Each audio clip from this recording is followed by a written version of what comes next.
What is going on, ladies and gentlemen of the tribe? How the devil are we doing, guys? We all doing good? Are we all feeling good? I hope so. I hope so. Welcome back, ladies and gentlemen. It's Sunday evening for us over here in the great United Kingdom. Putting the great in Great Britain right now. That's what we're doing at the moment. But of course, our compatriots over in the States are a little bit behind the times. They've not quite caught up with the evening just yet. It's going to be about 4 or 5 o'clock for, I think, Wolfie maybe potentially. And I'm not sure what time it'll be for Karth. But the idea is that Tribe Talks will go ahead this evening. So, how you doing, Thrawny? Wrangler, how you doing? I did survive Friday. I can't say so much about Saturday. Saturday was a bit of a write-off for me. Funnily enough, going a whole month with no alcohol and then hitting it pretty hard on a Saturday, Friday night. Turns out, I struggled a bit the next day, mate. I struggled a bit. Hey, Scarlett, how you doing? Electric Lettuce, how you doing today? How you doing?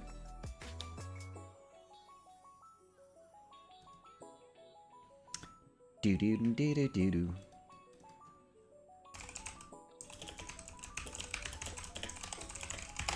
Alright, so just poking my compatriots, my co-hosts of the Tribe Talks. Let's see how we do and how we get on there, and we will kick things off. Feeling a bit better than last? Yeah, I know you've been unwell, haven't you, Scarlett? I'm glad you're feeling a bit better. I'm glad you're feeling a bit better. Being ill sucks. I'm very good at being ill. Sido,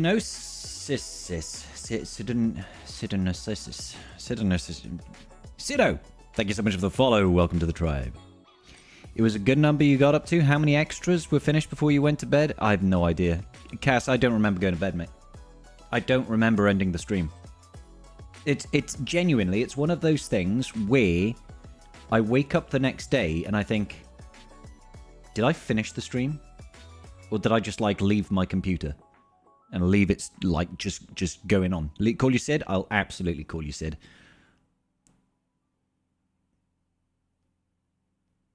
Sidonisis.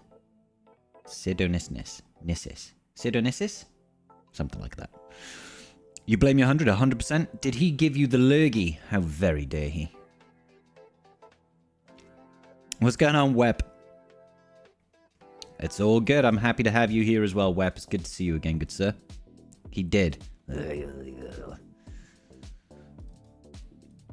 Can't be having that. I mean, to be fair, it's a little bit hard for them not to, you know, when you are, you know, living under the same roof, sleeping in the same bed, maybe some activities happen, but even without that, the chances of passing contagion are pretty high in a single household. So, you know, I don't think it's his fault, but he's definitely to blame.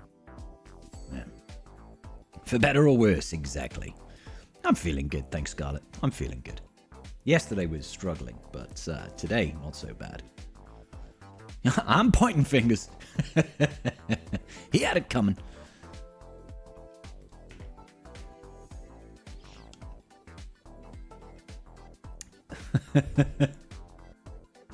So yeah, it's been real.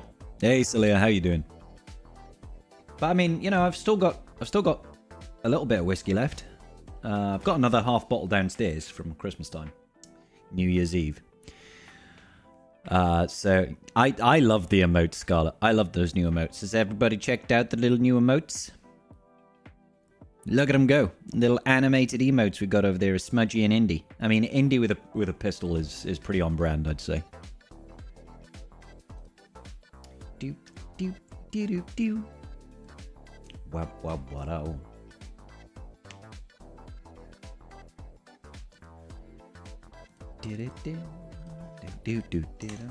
Sorry, excuse me. 1 second, guys. I will be back. Okay, yeah, we're good. We're good. Yeah. Trader with the spinning Indy. The Spindy. Oh, Spindy. Allegedly. Allegedly what, Wolfie? I'll make some more soon. No pressure. Absolutely no pressure, Scarlett. You know that. But we do like animated emotes of little kittens. Wouldn't you like to know? I mean, that's why I asked. What's going on, Wolfie? My man. Alright, All right, all right. So, now, ladies and gentlemen, do you want the good news or the bad news?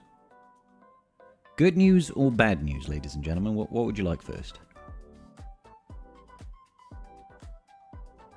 Do you know how much Shard Shop currency it takes for a day 1 GL unlock? Are you talking about using the Shard Shop currency to buy the tickets necessary? I think it was about 25,000. I might be completely wrong on that. I think it's about 25,000. Either way, I mean, you're going to have to do refreshes. And so you've got to make sure you balance it right. Because obviously you can only purchase them if you've got less than 45 tickets. So you can I get to this funky stage where you can't actually use them up. But yeah. Bad news first. Okay. So bad news is I'm having some time off next week. Technically next week, but mostly the week after. All right, so Mrs. Scribble and I are going to Rome on Friday, which means no Friday night stream.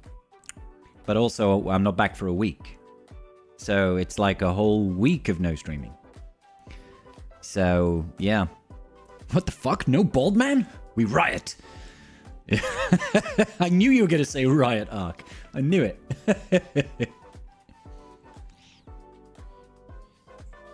So yeah, so sorry about that, ladies and gentlemen, but it's been planned for a long time, and I'm going first 2 days, first 2 nights is just me and my brothers. We're going off to see Wales lose to Italy in the rugby, because after the absolute bending over they got from France on Friday night, I cannot see it going particularly well for us in Italy. But that's not the point. The point is that I'm going there with my brothers. And then on the Sunday, Mrs. Scribble is coming over to Rome. And we are going to be doing all of the nice things in Rome for a week, basically. So there's not going to be streams because I'll be on holiday. Hey, Larry, how you doing? Shapitsky. Thank you, Scarlett. The good news has to be even better. No, the good news was that I get to go on holiday, guys. The good news is you don't have to put up with me for a week. Bad news, no stream. Good news, you don't have to put up with me. So there we go. What's going on, Ryan? How you doing, man? Do, do, do, do. Ba, ba, boo, boo, boo, boo. Ba, da, da, ba, ba, da. Yep. Okay, all good. All good. Good news, there's YouTube clips to catch on if you missed any. Exactly. There'll always be the VODs up, and I'll try my best to front load a bunch of content to throw on YouTube in my absence, because YouTube does not treat me kindly if I take a week off. Like, the holiday period was bad enough, you know? That was like 2 weeks of no content, and it just like... I had like a 40% cut in my viewership. It was kind of painful.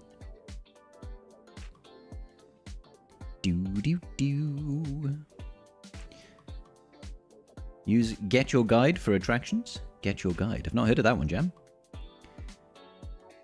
Wolfie will just have to pick up the slack. Exactly. Wolfie's going to have to pick up the slack. He's going to have to do my Friday night streams now. Sorry, Wolf. But that's the way the cookie crumbles, my good sir.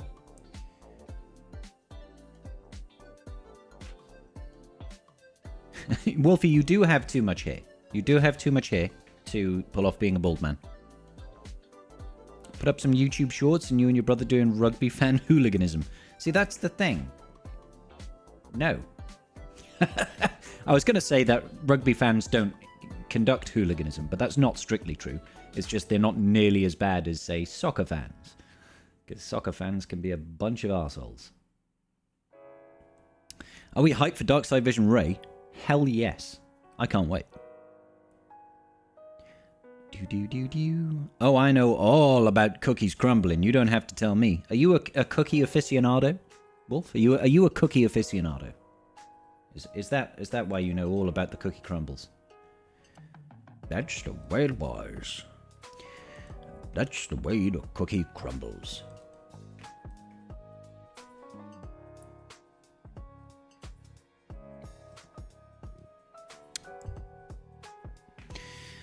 I used it for the Vatican and the Colosseum. Yep, I have the Vatican, the Colosseum, and the Pantheon all booked currently. So that should be good. Taking out Euros next week, because we don't use Euros in the United Kingdom. Well, not in England, Wales, and Northern Ireland. Northern Ireland? And Scotland. Northern Ireland does, I believe. Better, thank you. No fever today. I'm glad you got no fever. Just got done with a cooking stream making cookies. Oh, and did they crumble, though, Wolfie? I mean, because if they didn't crumble, I'd say you don't know that much about cookies crumbling. I mean, were they soft cookies? Or were these, like, hard cookies? Trevi Fountain and the Spanish Steps. The Trevi Fountain is amazing. Spanish Steps, I could go there. My mum has told me to go to the Spanish Steps and go on this, like, rooftop bar. She said it's like £12 or €12 a pint up there. But she says it's worth it for the view. I'm like, all right. It's Republic of Ireland. That's in Euros. Jam, is it? Hard cookie? Giggity. Why did the stormtrooper buy GPS? He kept missing everything. I mean, that's very accurate, actually. They were a wee bit crumbly. Gluten-free flour sucks. Are you gluten intolerant, Wolf, or were you just doing it for the sake of it? I think it's actually supposed to rain, Sid. I think it's actually supposed to rain, unfortunately. But fuck it, we'll still enjoy it. Like, it's very hard not to enjoy Rome. I'm doing good, thank you, Vader.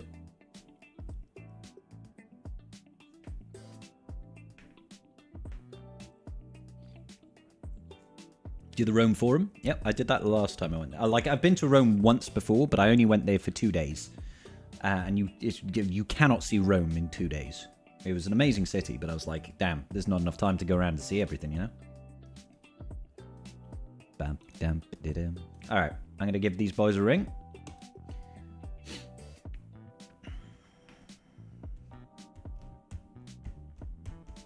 Thanks, Scarlett. Enjoy your cleaning. You just got finished watching Arnold's new free-to-play farming guide. Had some interesting places for where to farm teams. But I can't say I've watched that just yet. I'll probably have to make one of myself as well. Oh my gosh. Those video guides take a long time to make. Is that a wolf I see in the chat there? Maybe. You're goddamn right. That's a wolf you see in the chat right there. Hey, Wolfie. How's your cookies? Were they tasty? They were very tasty, but I had all my settings and everything were moved around. I had to use my old fucking mic so I could, be walking around and whatnot. So I had to like refigure stuff real quick before I got back over here. But yes, they were quite tasty. Good. I mean, that's what we want. Well, we want at least very tasty, truth be told. But oh yes. But oh, yes. I will accept quite tasty. Oh, glad to hear it. Thank you. Yeah. Boom. Sorry, I'm getting very distracted today. I'm like a dog being distracted by squirrels. Yeah, I don't want to enjoy cleaning. Who enjoys it? Nobody. Yeah, that was me like during my cooking stream. We were just like tangent and then looked over here and then talked about this and then forgot to do this and moved all around. Oh yeah, it was a whole it was a struggle. It was a trip, huh? Let's fuck up my camera real quick. There we go. Successfully fucked up my camera real quick. Let's fix my camera real quick. Hey, purple and green. I like the whole Hulk aesthetics there, okay? Do you like how I've got like multiple copies of me as well? Can you see that? Yeah. I like how if you keep your head a little bit, well, I can't tell you which direction at the top of my head. That little green dot right above your eyes could be like a whole little visor thing. Wait, if I get those like old school early 2000s, like the 3D glasses, are they gonna just pop out at me? Is this like a 3D? Yeah, I do think. Yeah, I think this is how I record myself in 3D.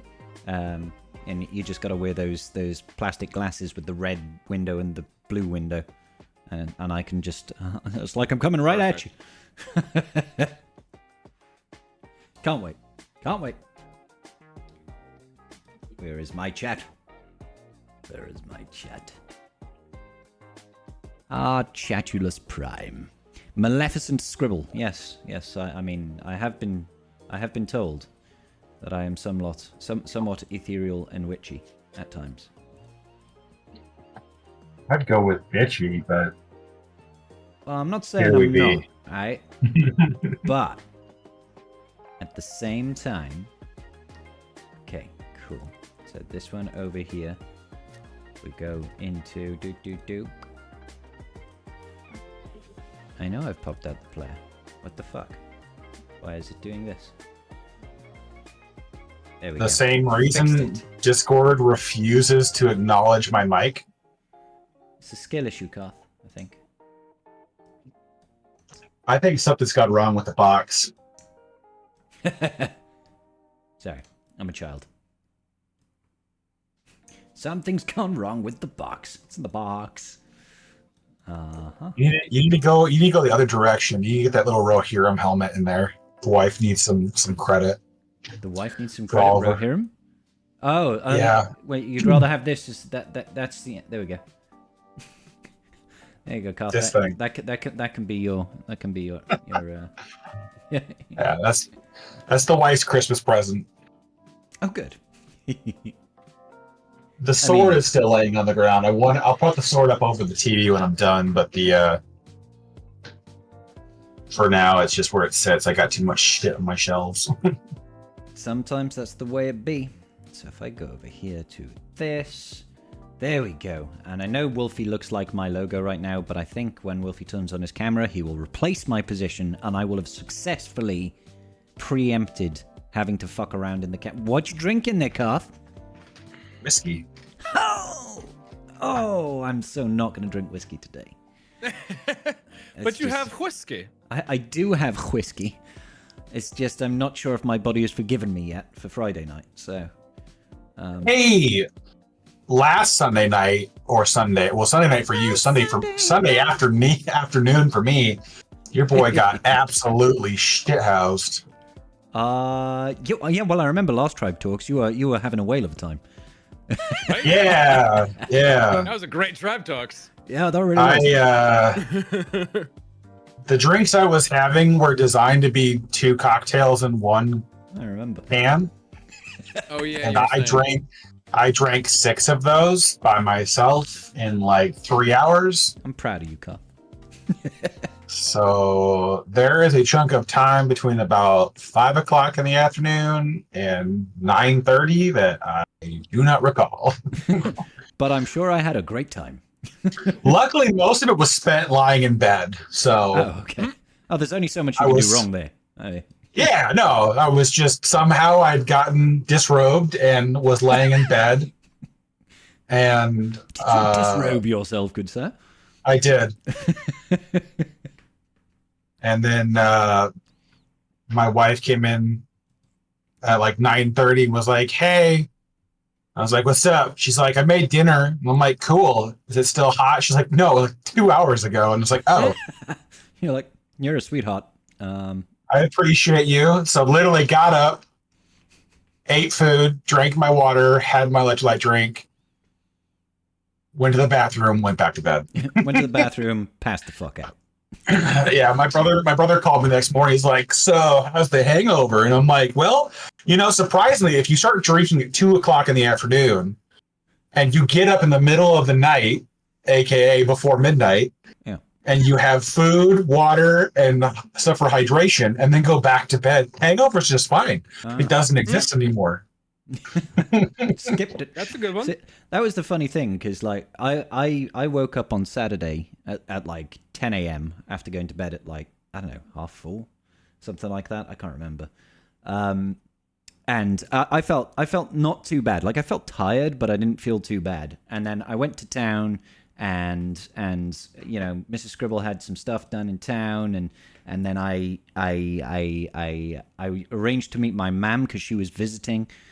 And she was like, "Do you want to have some dinner after, about 5:30? I was like, "Yeah, that sounds great."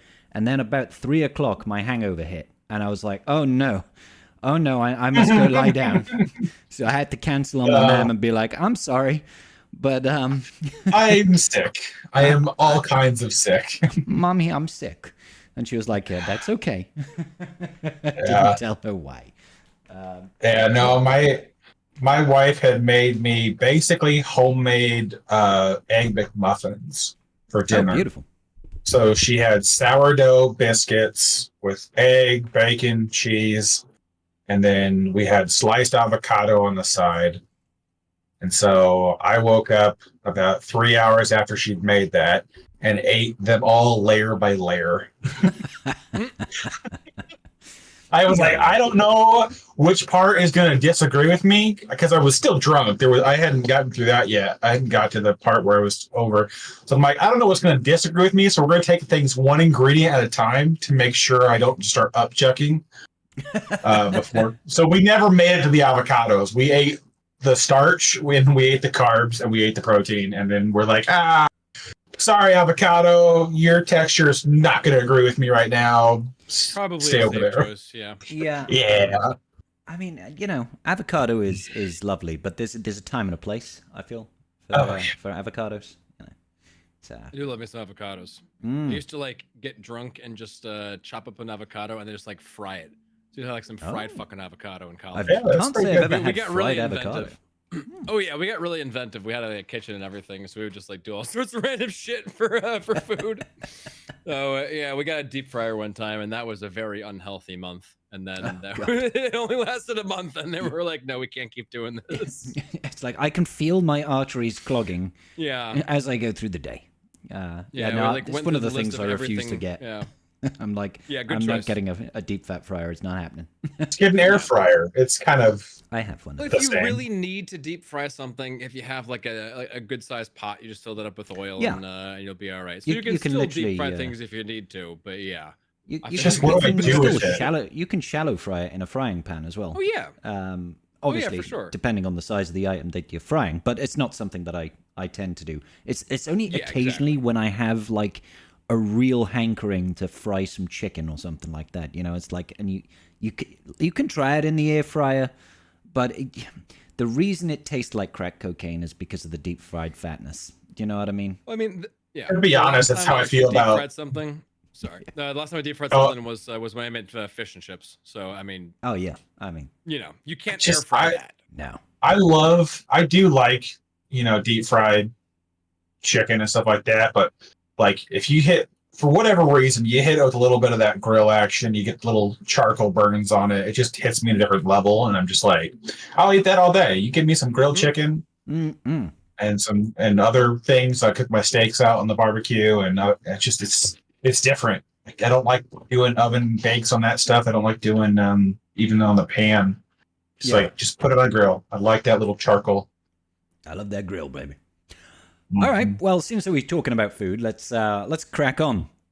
Welcome, ladies and gentlemen, to yet another Star Wars Galaxy of Heroes podcast. We are Tribe Talking. Oh my God, we're Tribe Talking. It is episode 3, I think, of the brand new 2025 season of Tribe Talks. I'm joined once again by my wonderful co-hosts, Carthrick and Wolf. How you guys doing?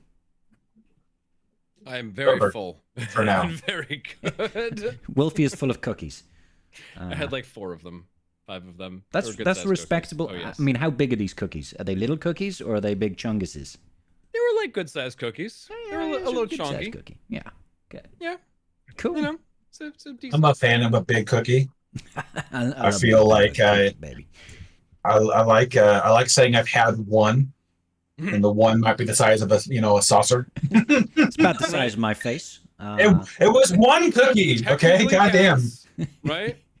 Yeah. And my one cup of coffee, it just happens to hold a pot worth of coffee. Well, yeah, you see the wine glasses where I say I have my one glass of wine and it fills the entire bottle. So it's just oh my God, it's just the rim that you stick in the spout of the wine. Yeah, I've seen those. Drink the bottle. Oh man. Yeah, it's good times. It's good times. Yeah, never mind if the face cookie is 3,000 calories. It's one cookie. Yeah. Damn it, it doesn't count. One. Yeah. Yeah. It was one serving, okay? Yeah, that's what the serving size is, okay? That's what I'm supposed to eat. That's what they're telling me to consume, Yeah. Now, just go. I think that's the real benefit of if we ever actually manage to create PIM particles is we could either shrink ourselves down to be real small, so the food we eat is massive, right? That makes sense to me. That'll fill you up. Or we could just make the food really fucking big. Yeah, there's no downside to this. There's no downside. Who wouldn't want a steak the size of a car? I mean, there's so many issues with that line of thought. How But would that anyways, work? Like, would it? Because if you increase the size of like the piece of meat, it wouldn't have like more molecule. They're just getting bigger. Like, how does that like actually end up working? I don't know. Would they be more actual cells, or will the cells just be larger? If the cells would have the same I think they would just be larger. It would just be like if you took something and magnified it. Nutrient level. Could you imagine? So bigger food would be like physically larger, would fill you up, would have the same nutrients, then, right?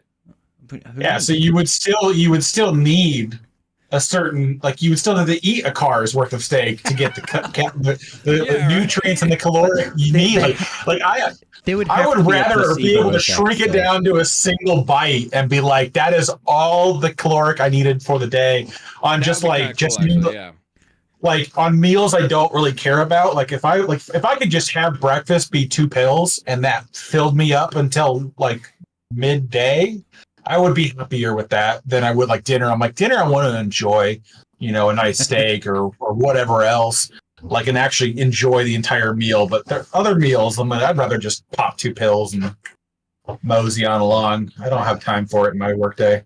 I enjoy eating, but I don't tend to have breakfast. So lunch is usually my first meal. And breakfast usually have coffee and a power bar. Pretty much the same thing. Willpower. Yeah, to be fair, I usually have coffee.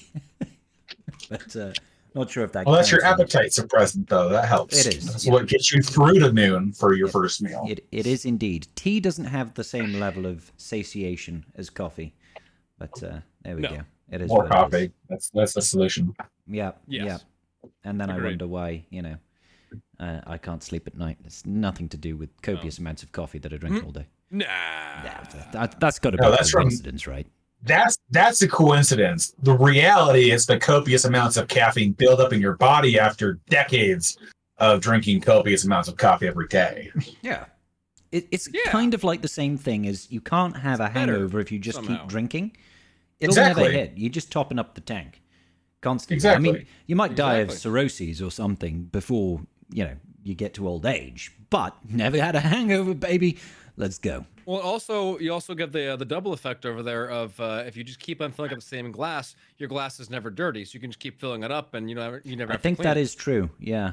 It's double dipping over there. I think that's that does track, as far as I know. So long as you don't get to a point that you're filling up that cup and you just see a bit of mold flowing inside there, then maybe it's time. Maybe it's time. The mold will only grow if the device was left unattended for a long period of time, and I mean, like hours. I mean, you can rinse. You gotta sleep at some point. I'm okay with the rincing every once in a while if you're switching, from like just coffee to beer. This is as good as a deep clean to me. What if we just skip that and we just do hard alcohol? Because vodka was probably sterilized the surface well enough. Yeah.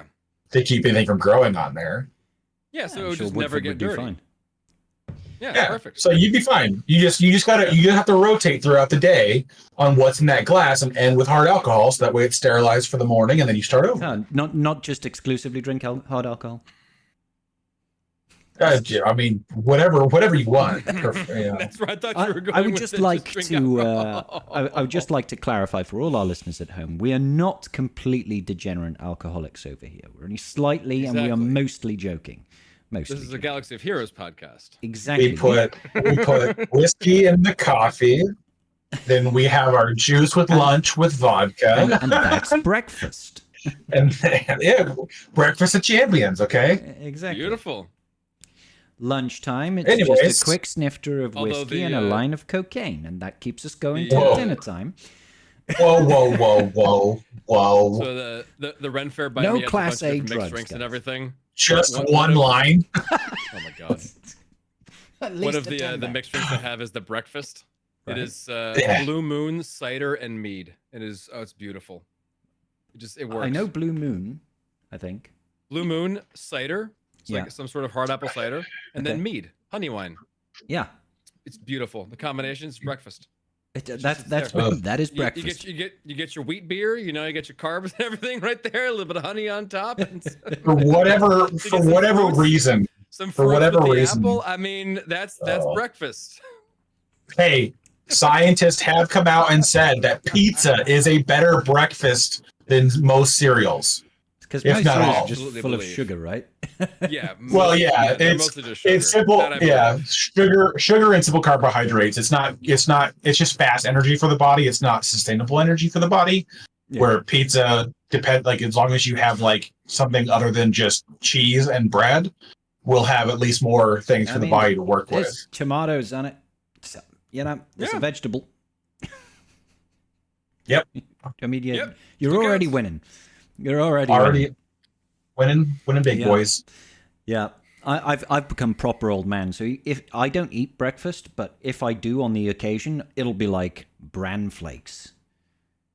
Ugh, So, gross.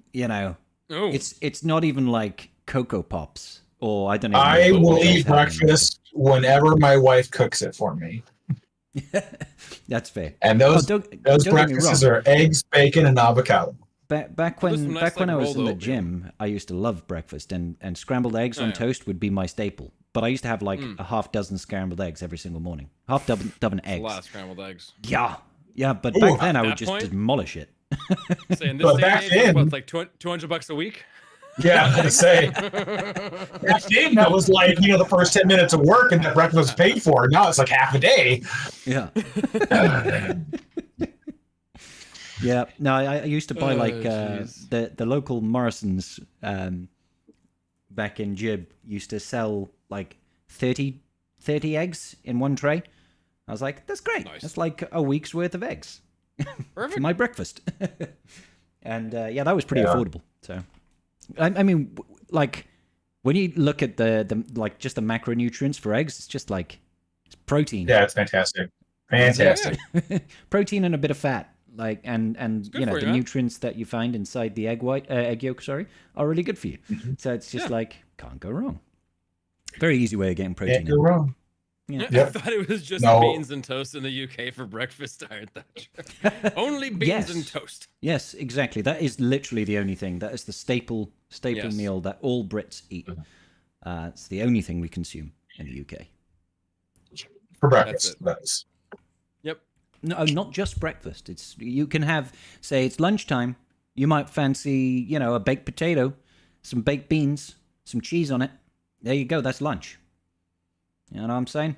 So baked beans are not just for breakfast. We just don't have them at dinner time because that would be weird. All right. That's the only time I have them at dinner time. That's when you gotta have them fish and chips. It's dinner time. Okay. I'll have like stereotype the Brits. We gotta get them in there. Man. But it's because you guys have very different baked beans to us, don't you? They taste completely different, I believe. Potentially. I don't even know. Like the big our baked beans are mostly sugar? That's true. I mean that we have a lot of sugar in the stuff. Oh my god. A lot of what we market as every meal that we have. There's a lot of sugar. A lot of what we market as baked beans, they are heavily enriched with sugar. They're sweet in general. Yeah, baked beans aren't particularly sweet in the UK. I mean, obviously it's in like a tomato sauce type thing, so there's a little bit of sugar in there from the tomatoes, but ours are like baked with sugar. Brown sugar. Lots of fucking brown sugar. Yep. Yeah, no. Oh yeah. Sweet and savory is what we're going for in America. That, emphasis on sweet. Caramely, molassesy, beansy type flavor. Mm-hmm. Oh yeah. No, that's not the beans in the UK. Like the worst thing about baked beans in the UK is they're high in salt. They add quite a bit of salt to baked beans in the UK. That would be what we would call chili. Yeah. We just have high salt in everything. Our chili is high salt. Yeah. Fair enough. All right. So Star Wars. Yeah, we've done like half an hour of this shit, and none of it has been about Galaxy of Heroes. In fairness, there has not been a lot to talk about in Galaxy of Heroes. There's been no updates. There's been really no big changes. There's no new secrets. There's no big bugs. I guess that's news in its own right. There are bugs. There's no big ones. Bugs is like 70% of the game right now. There's just no big ones. That's what I'm saying. We saw one last week where on Scribbles GAC where his DR team wasn't dispelling foresight. And he was getting dodges. Yeah, against Great Mothers. That was really weird. Yeah.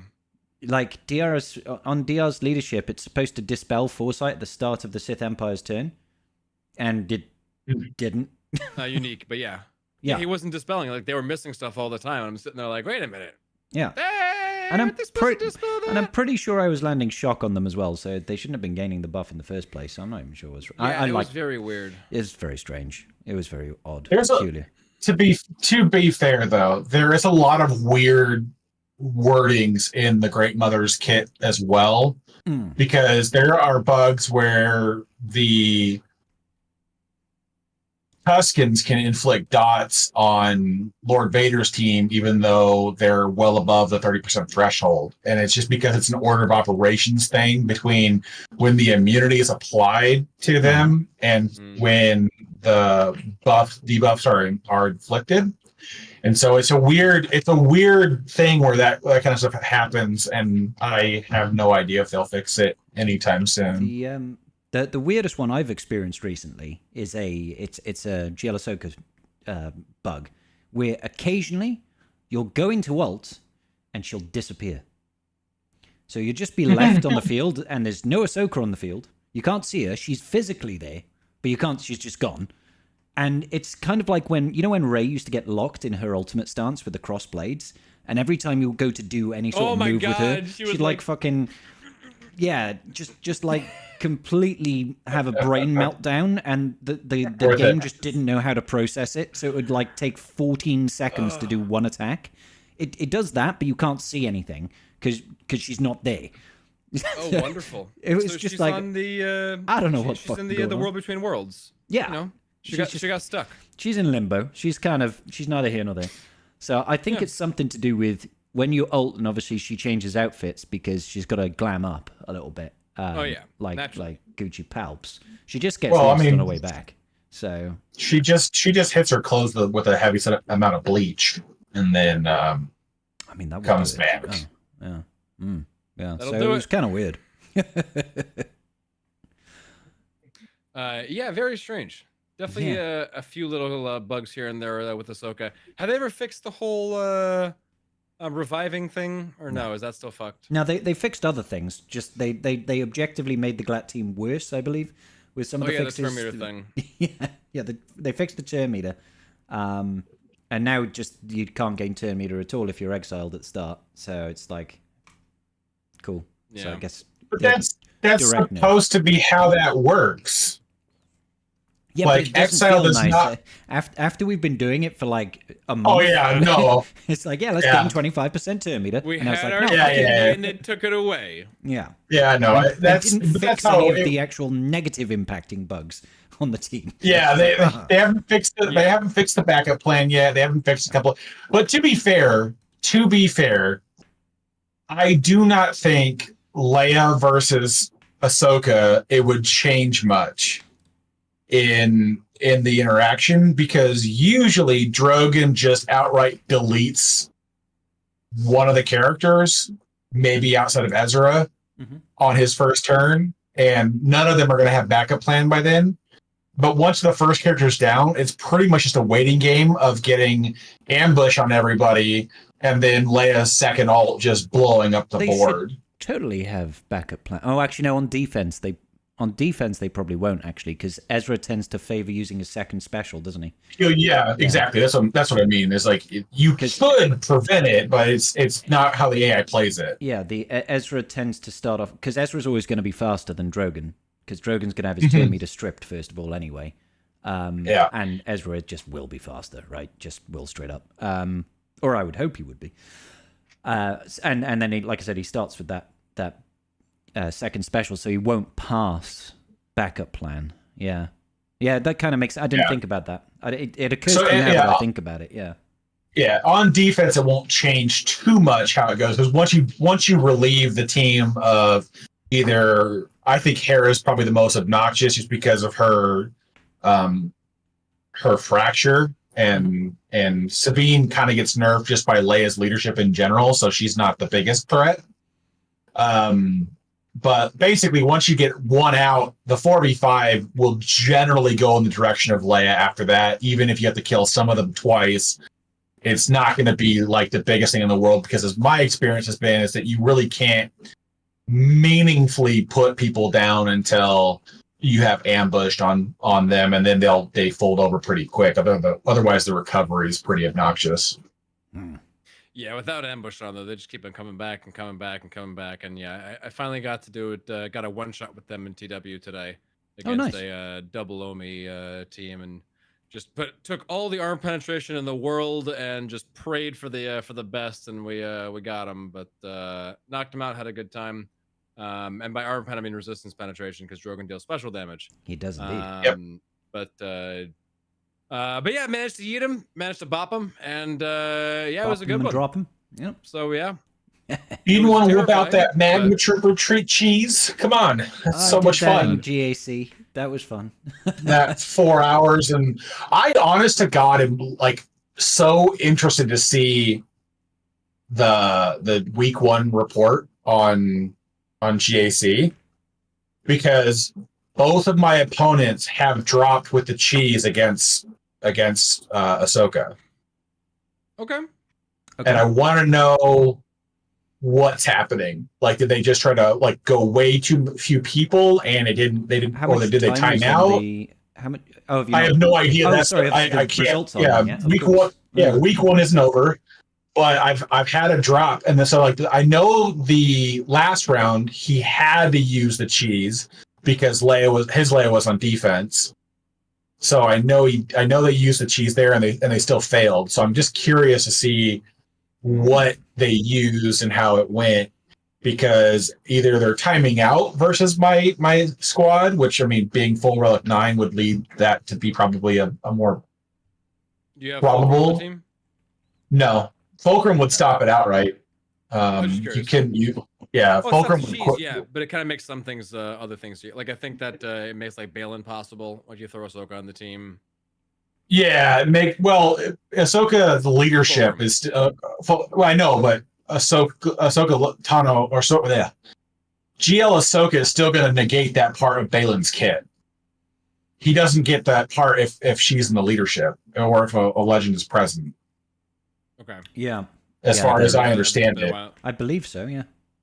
Let me just. So it's what makes Balin absolutely throttle Rey if Fulcrum's with Rey. Yeah.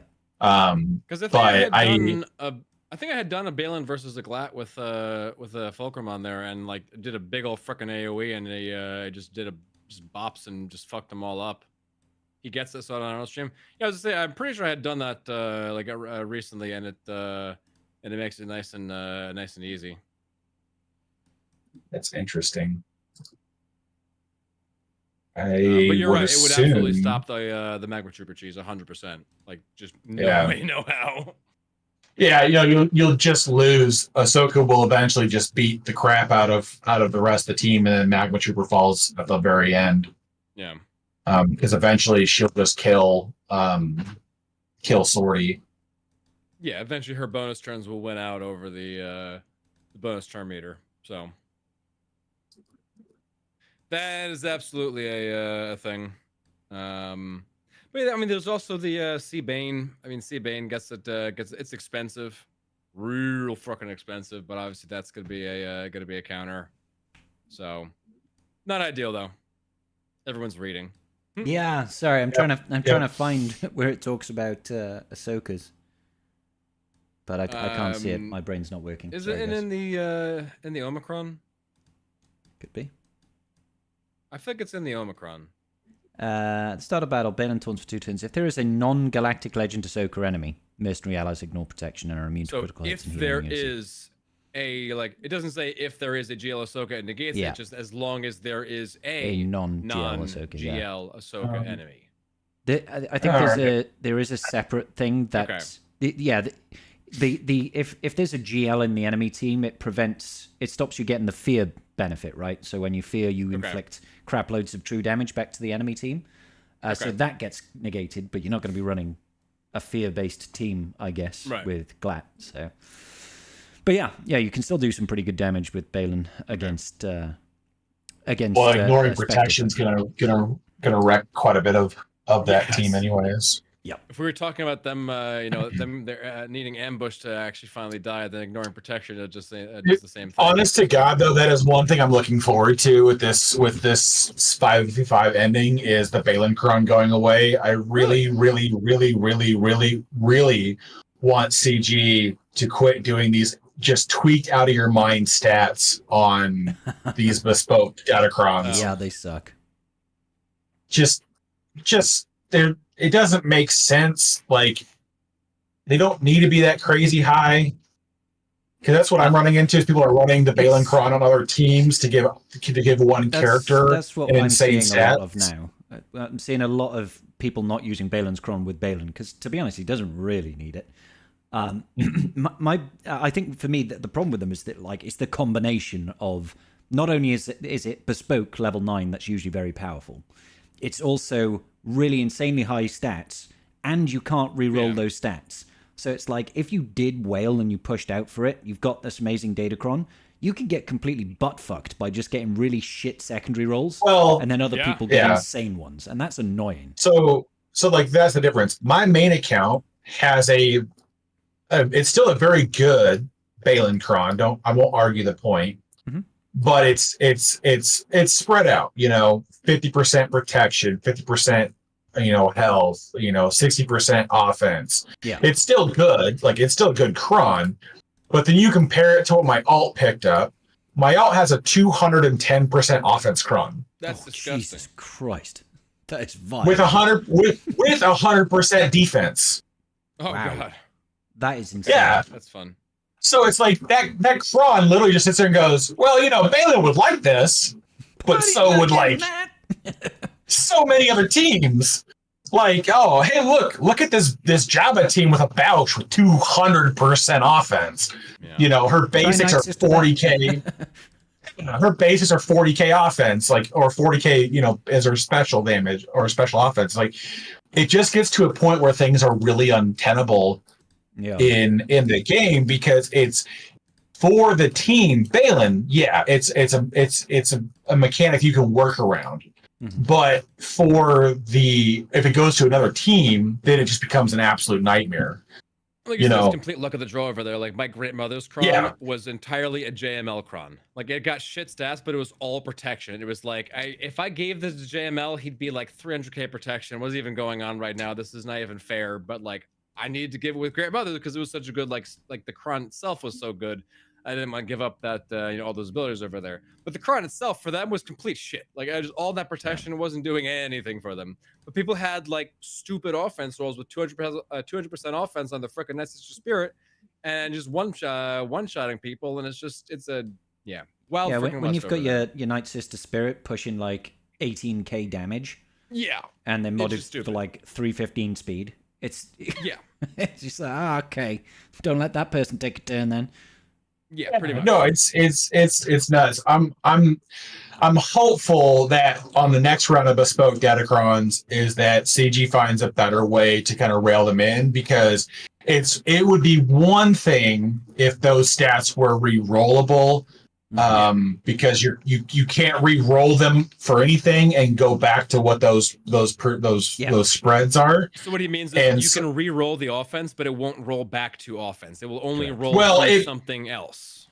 Well, if offense isn't in the next Datacron set, it is for the Balin. Yeah, for Balin's set, offense isn't in that set. It's in the next one. So if you roll off of offense, you can't go back to it, and you don't get to even re-roll the same spread. These ones have insane spreads. You can re-roll them, but you won't get the good spread back. You're fucked. So it's even if it's got the same spread stats, is terrible. It's gonna be a lower threshold as well. It's not gonna be re-rolling at the higher rate. Yeah, when you have a level one stat that is rolling 20%, my level 1 Balancron, my level 1 on my main account is 20% health. If I re-roll it to the stats that do come with that set, the max I can get is 10%. and then like I can't reroll defense. Defense isn't on the new set, so it'd go to a new one. But like my level 4 offense roll is 72%. Jesus Christ. In the new set, the highest you can go in that spread, I believe, is 20% on the level 4 and 5. And I think it's 30% on the 7 and 8. And I'm just like, that's where it gets just super ridiculously untenable. Like, I don't like when that's the case, because you have a Datacron that is so dominant, but it's more dominant or more manageable depending on what you get as a character. Because like having Night Sisters with 300% protection, while annoying, doesn't stop most of the counters. Yeah. Having a Night Sister team with 300% offense is terrifying and stops most of the counters. It's like even when you didn't have 300% offense, if you only had a measly 100% offense, it's still a case of Night Sisters take one turn, oh, your whole team's dead. Yes. So it's just like, all right, cool. Galactic Legends getting one shot by the mass assist from Morgan Elsbeth. It's okay, well, yeah, Spirit's just casually hitting me for 350,000. It's like, what is this? Rise of the Empire? Shit, man. Yeah. Decimation of the Empire of everyone who opposed the Empire. Just I'm with you, Karth. Like, I don't mind the concept of bespoke Datacrons coming out, but I would really very much like it to be, let's restrict the power to be the level 9, not just give them these insane stats, because they're just fucking crazy. Yeah. That's where my head comes at. It's like I don't mind having a bespoke Datacron, but I think they should just print out the cron. It's like, these are the exact, like, everyone gets the same one. I don't care if the stats are a little higher, but just give everyone the same cron. I don't care. Mm-hmm. I just give me level 9. I mean, the level 9 being powerful is pretty strong. You don't need extra stats on top of that. Like, don't need to add more. AKA Great Mothers. Oh my god. Yeah, like, it was fine no matter what. That's why I said, like, I had the protection cron and everything, but it still worked fine, even though they had protection and fuck all offense, because it was a great Datacron. If the level 9 is strong enough, I don't think they even need to go crazy with the stats. A level 9 was literally 3 leaderships tied under a new leadership. Like, just give you a little bit of Treya. Let's give you a little bit of... It was nuts. Well, then, and just boatloads of recovery. Yeah, that cron was toxic out the rip. Oh, you attacked out of turn. Fantastic. We're going to recover 75% health and protection. Then we're going to gain foresight and retribution. Fuck you. Oh, and then you're going to hurt yourself for 35% of your max health because reasons. Mm-hmm. What else? Oh, I'm sorry. Were you using a GL? Oh, that's cute. Yeah. Who's the real GL now? Yeah, I don't mind I don't mind the level 3, 6, and 9 being powerful, because there are ways to get around that. The supporting stats become what makes or break the difference. Like if you didn't have that Night Sister team with that ungodly amount of damage, you were able to get around it there were counters that were far more manageable if there wasn't that much incoming firepower. Mm-hmm. And that's kind of what you're looking at now, is like, it's one of the two. Either the stats got to be toned down, or the levels, the nines got to be toned down. And I feel like if you're going to be somebody who wails in the cron or the character, the level 9 should be more powerful, and the stat abilities should be more muted. I feel like there should be an advantage for getting the character first, but the stat shouldn't be so powerful that it's like, hey man, if you get lucky and you get 200% offense and 100% defense, you're going to have this killer, defensive team for like the next 4 months. Or if you get absolutely rickrolled, it's like, well, it'll still be good if they don't have the counter, but they're still going to win. My Balin Cron just got boatloads of health, so it didn't feel great, I'll be honest. But I do like a health Balin. So do I, but it's like there is things that I would have preferred so much more. Like if it was just boatloads of defense, I would have been so much happier. I got a decent spread of I got some offense, I got some health, I got some protections. I got like a decent spread over there for my Balin. I fought a guy last 5v5 season who put his Balin Cron on his Ray. The Cron had 100% health, 100% protection, and 150% defense. Nice. Yeah. No offense. No offense, but you could not dent Rey. Her first lifeblood just gave the team so much bonus protection. So all the guy did was he made Rey ludicrously fast and all health build. And then literally, once the crit damage was up, it was like, I'm hitting you for 1,000. Oh, cool. That's my entire gimmick. Like I cannot dent you. So literally, the only way I won was it took 4 teams to eventually whittle her down.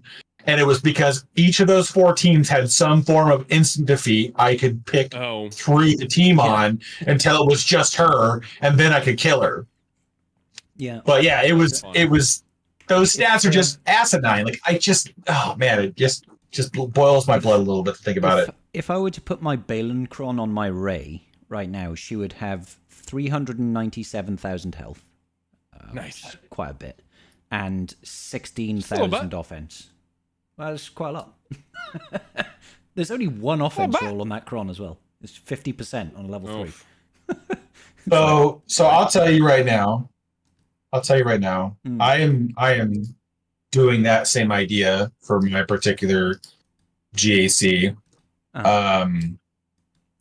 So let's real quick just pull up my Rey. My Rey, as it sits right now with the Balencron equipped, has a physical damage of 28,500. Holy shit. Damn, I'm only at 22k. That is insane, dude. Only 22,000. Sorry. Yeah, no, that whirlwind is going to just absolutely clap some cheeks, let alone what the ult ends up doing. Like, it's just one of those things where I'm like, those stats shouldn't really exist for the open market. Like, if you could somehow slave that Datacron specifically to only being equipable if Balin's the leadership, then fine. The RNG onto it is a little bit more manageable, but the fact that Datacron's a free agent for your entire account, that's a lot to swallow sometimes. That can be nutty on a lot of different teams. Yeah. That is absolutely a thing. So I'm just trying now to see if I can swap around that Datacron. Just throw it on my Rey for fun for this round. Just see how she does. Well, yeah. So I put Rey and Balin on defense. Oh damn. Yeah, in the 60 seconds he has left to equip it. Yeah, I'm just trying to find the damn Cron. Where is it? I put Balin on defense with the Hondo Cron, and then put the Balencron with Rey, just because I was like, I really don't. It's not letting me change the Datacron. It's too late. It's even though it's 60 no. seconds, it won't let me change it. Damn. It's probably already got, because you technically lock in a little bit before. Yeah. Not 5. It's usually within 60 to. It's usually the last minute or 2 before the lock in ends. It will. Yeah. It soft locks you out before. Yeah. I saw that, and that just felt good. So I might, at least ahead of next 5v5, I'll just remod my Rey a little bit. Yeah, and it just becomes a menace to sit there and watch Rey just become a monster. And I don't like that this is a thing. Like, this is a strategy that exists because they let something completely broken go off the rails. Yeah. Yep. But that's a CG thing in a nutshell. Yeah. But it's making them money. So making them money. What you want to do? What you gonna do when they come for you? CG. Bad Crons? What? Bad Crons? No. Something else. Well, even the Great Mothers are still not a dead team on defense either. I was if you can get a good amount of offense, over 20%, and a good amount of armor pen on a Terminator Cron for Darkseid in the current set, you'll probably still win using a Lord Vader or a First Order team against that, but you're gonna win with one guy left. And for me, I'm stripping that many banners off a one tap. That is worth every ounce that Cron puts out there. And I'm like, this is obnoxious that this team is still that level. I'm really hoping, to be honest, since they said that they canned the event that was supposed to be a part of the era of the Calvary. Yeah. I'm really hoping that like Crosshair is an elite marquee. Oh god. No. Well, I mean, you think about it, like I guarantee that this recent set of Bad Batch has probably had a really small uptick in, you know, like Relic 5 unlocks or 7-star unlocks after the first week. So I think CG might feel a little bit of pressure to put something out to generate interest in the team. So whether that is an elite marquee for Crosshair, or if it's going to be even a dedicated Datacron for him that makes him super powerful, I don't know. Well, I expect one of the characters will get one. I feel like I almost feel like there's going to be a second GAC and TW Ami on the team. I feel like they're going to do multiples because I can't see them doing Conquest. Like maybe one of them gets a one of them maybe gets a TB Ami, but I feel like they're going to put out Omicrons on all 5 units and they're going to double up because right now as it sits, the Omega leadership cron is like Ami is just like okay. Like you explicitly deal with like one type of mechanic very well, and that's about it. So it's like, all right, and then Batcher's TW Ami is really lackluster for 20 Omicron mats, and so it's like I feel like they're gonna do this in tandem thing where they're like, well, half the power comes here, but the other half comes from this other character, so we're gonna make them like a 2 Omicron team. And then they'll be much more viable when you have both. And I'm like, I'm okay with that. It's the thing I hate about the slow, drawn out process of releasing a brand new team because it's just like, we don't know what we're looking at. Omega does nothing for me until mid-March, and then I might do something with the character. But that's it. That's all I know. I've got no other. My Omega is still sat at 5 stars right now. 5 stars and 28 out of 85. Batcher's a little bit higher because I got him up a star, so he's at 50 out of 85. So they're not going anywhere for another 2 months yet. Nice. Yeah. Well, that's where the alt is. The alt went to 6 stars by the end of the event just because I bought the 5 pulls. Yeah. What is it? 5 the 5 pulls for 4. Yeah. Well, that's where I'm at too. But I bought the buy 2 get 1 free vault.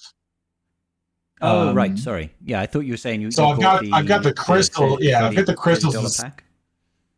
Yeah, I still need that because of the Omicrons on the alt. I still need them. So I was like, but I mean, it's not that big of a deal to just get those. I don't get anything else because since there's nothing going on in this era that needs to be done besides Darkseid Ray. Mm-hmm. I'm just like, that's my R9 for the entire next 3 months. So I'm not putting really any other relic levels out. I'm not really doing anything else. Just kind of waiting for the one big thing to drop. I'm going to put all of our Omicrons on, and then I'm going to have some fun. Retire. I'm in too deep, boy. I can never retire.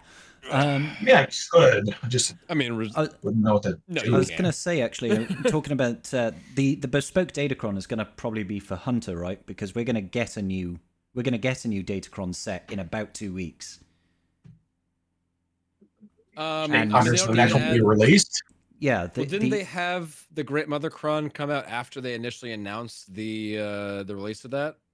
They did, but it's going to be within a week of a new. It'll be within a week of a new character being released of a new set of Datacrons being released, won't it?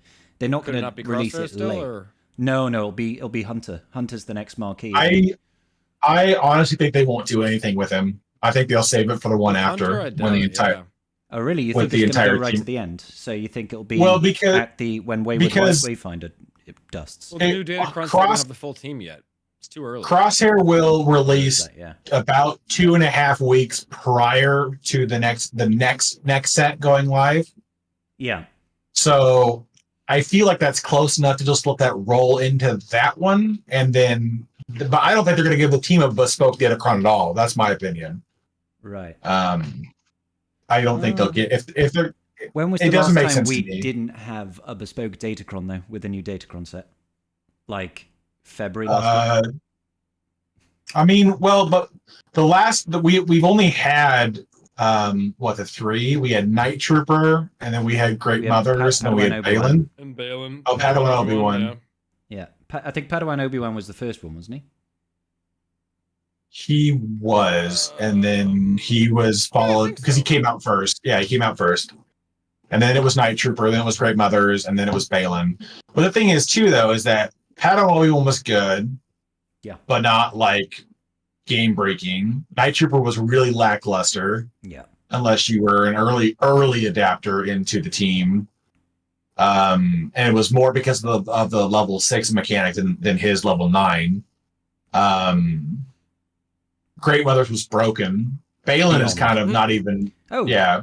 Balin doesn't really need to be with him. No, Bane wasn't a bespoke Datacron. He didn't have a bespoke. Yeah, he didn't have a bespoke like Datacron. And even because Gungans didn't even have a bespoke Datacron. They just had a release with Jar Jar. But Boss Nass ended up being a more consistent level 9 for most uses. So they don't need to do one with it, and I think it'd be better if they didn't, just because there's really no reason, because there's no reason to get the team right now. And it's just like, I feel like if they're going to be like, oh, well, we're going to release a bespoke Datacron for Bad Batch, and then they're just like, yeah, but it comes on the middle with half a team still waiting to be released. Yeah, it feels too What do you do with that? What do you do with that? It's just like, without the tank and without I do kind of feel like I'm not going to invest in that. Unless it is literally so powerful that you can literally go in with a 3-man team and kick some ass. If Hunter and Crosshair, or if Wrecker and Crosshair aren't present on the team, then summon them. Yeah. What do they do yet? Nobody knows, but you'll get them. I mean, I'm far more interested to see what we do. It defeats the entire fucking enemy team because it can't process the kits. It's like, nope, error, sorry. Yeah. You just win. Datacron is the cavalry have arrived, and there we go. Like, perfect. The Marauder crashes into the enemy team, and it's game over. Perfect. Nice. Exactly. That would be awesome. Done. Yeah. I need well, because we all know the next Datacron set for certain is going to have either most likely First Order, right? And we're going to get without a doubt a Slacker Cron. Yeah, because there's no way they sidestep that. Raycron is going to be bananas. She's going to be so good. She's going to be so toxic. Her whole kit is toxic. It's always going to be the question of, like, who do they give the power to? You know, they give the power to Sith Rey, or do they give the power to Slacker to make sure that you use her on the team? Well, the Datacron might be specific with, like, it's a Sith Rey Datacron, but it says, if Supreme Leader Kylo Ren is in the leadership. It's like, where do you think they're going to give the power to? Yeah. Well, yeah, and that's the thing, too, is with Sith Rey in general, my opinion of it right now is I don't feel like she needs to be an attacker, which goes against a lot of other people's thoughts on it. But for me, I don't see her as an attacker. I'm going to pump her as fast Speed as I bulk can. is where my head's at right now. Yeah.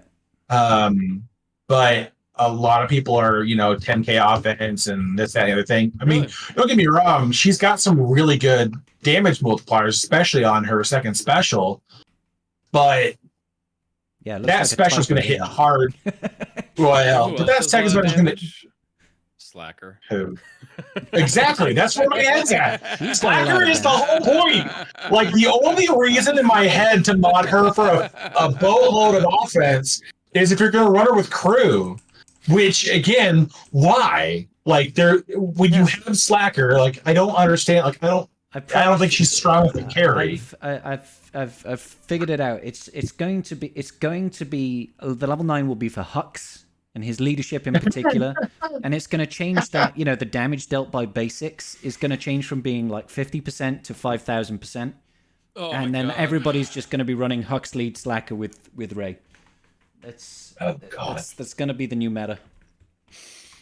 Yeah. They're I like, remember justice the the Hux Hux. He was slacker. done dirty. Bro, the fucking Sith raid days. I missed the Hux lead slacker thing. That was always fun. Yeah. Jeez. Yeah. Good With times. a random Good Hermit times. Yoda just chilling in there. Mm-hmm. Gotta get that master's training. I always find it fun when you get those galactic challenge feats for either something like crush them, where you've got to destroy 3 enemies in one hit, or you just got to power up one character. I like grabbing Hermit Yoda and Drogon and Armorer and Wat Tambor, and I've just got like C with all of the locked individual buffs that just give him 25% offense. So, yeah, it's just like, That's you amazing. are all there to hold C's hand. That's your job. All right, make I him am real good. all of the buffs. I am all of the buffs. Yeah, Hermit Yoda just casually teaching Palpatine how to be a Jedi. Yeah. Here's your master's training, Palps. Freaking traitor over there. So it was him. It was Hermit Yoda that did it. I mean, you've seen the way he Do treats it. seagulls. You can never trust a guy who hates seagulls that much. So Can't trust guys who hate seagulls that much. no. I mean, I a great don't song. particularly like seagulls. But It's a great jam. that's where my head's going. It's like I just don't see Darkseid Ray being a great. Like she will do good damage. I'm not arguing that point, but it seems like since she can't miss, half of her abilities are like AOE or multi taps. It feels like all she's there to do is just supercharge Slacker's ult Yeah. Get lots of ult charge. and then and and make him survive. chunky as fuck. Yeah, and survive. Like that's her 2 objectives. So I'm like, all I want to do is make it as hard as possible is to kill her. So I'm like, Whenever I'm he gonna goes- run. Like whenever he goes into Go his ultimate stance is when she's gonna be like refreshing one of her crazy abilities over there if you have the Omicron. So again, it's just like you want him ulting as much as possible. You want her contributing to it as much as possible. I think you're 100% right about this. I mean, we'll see how it happens in practice, but I'm definitely with you on this one. Yeah. Speed Yeah, check. Karth was mentioning about that special. It's got a 24 multiplier. It's the highest multiplier on any attack. It's a 2. It's Most multipliers things are like- often by Most 24. strong attacks are like 3. Like the hardest The thing hitting is, attacks in though- the game are like 3, and she's 24 Yeah. on 1. Her that ability though, its damage is spread out and reduced for every alive enemy. It's like so Razor. it's not. Yeah, but in reverse, sort of. Yeah, Sort of. just like No. Sorry. Well, no, because Same- hers same has a effects, different mechanic. the damage is spread out, but the damage is also reduced for every alive enemy. Sorry. Yeah, I know that. If I didn't realize it was also reduced for all allies. Let's have a look. True damage to all enemies split among them. If allies first order and there's any vision of Kylo Ren, leader slot, shock all enemies for 1 turn. He's called to assist, and yeah. If Supreme, there's nothing here that reduces that damage. It just split. It deals true damage to all enemies, split among them. That's the same as Ray's ult. So Yeah. it basically does one amount of damage, and then it splits that equally across all enemies. So just like Ray's ult, less enemies on the field, more damage to those individual enemies. So in 3v3, Oh, yeah, if you do in- mod for in offense, the- you could probably just one tap. In the mechanics, though, it deals 2,400% of the attacker's physical damage to target with an additional Yeah. minus 87.5% on top of each context value in the context query, return context value. So it reduces the value for basically everyone that's alive, which I mean, I guess it's the same thing. The damage gets spread across everybody. Yeah. So you're but- looking at have you compared how that's written in the mechanics to Ray's ult? Or you can't I check need it? to go. I'd be curious. Because if it's the same way, let then me see. yeah. Because there's nothing in the actual ability description that says it reduces damage. But of course, that's not always the full case when it comes to Right. Galaxy of Heroes, is it? Oh, the wonderful Yeah. game we all play. Yeah. It only just occurred to me right now that of course that makes sense. Her splitting the damage, it's the same character. It's Ray. Like that lightning ability is like her ult. They took it. Yeah, no, it is. It's It's exactly the same. Sorry, it's exactly the same. Okay. It says the same thing in Ray's ult. You deal 3,500% of the attacker's So physical just how damage to they targets. Do it. Okay. Yeah, so it's you subtract 87.5% on top for every ally. So it's you deal that damage to that individual minus whatever need to be taken out for whoever's still left alive. So the thing is, that her initial damage is not going to be that great until you start killing things. Yeah. And then from there, it starts to ramp up, get higher, which will be good. But it's like, it means that basically when it's down to, her and Slacker versus one person left, she'll delete them. Yeah. If she hasn't also done it doesn't have already. good. Like, She doesn't have good base offense. And Either, Slacker's gonna have killed it. Like that's where my head just has a hard time wrapping around modding her for a ton of damage. Because I'm like, by the time with how much siphon she gives Slacker by default, she gives him 25 siphon for one of her abilities.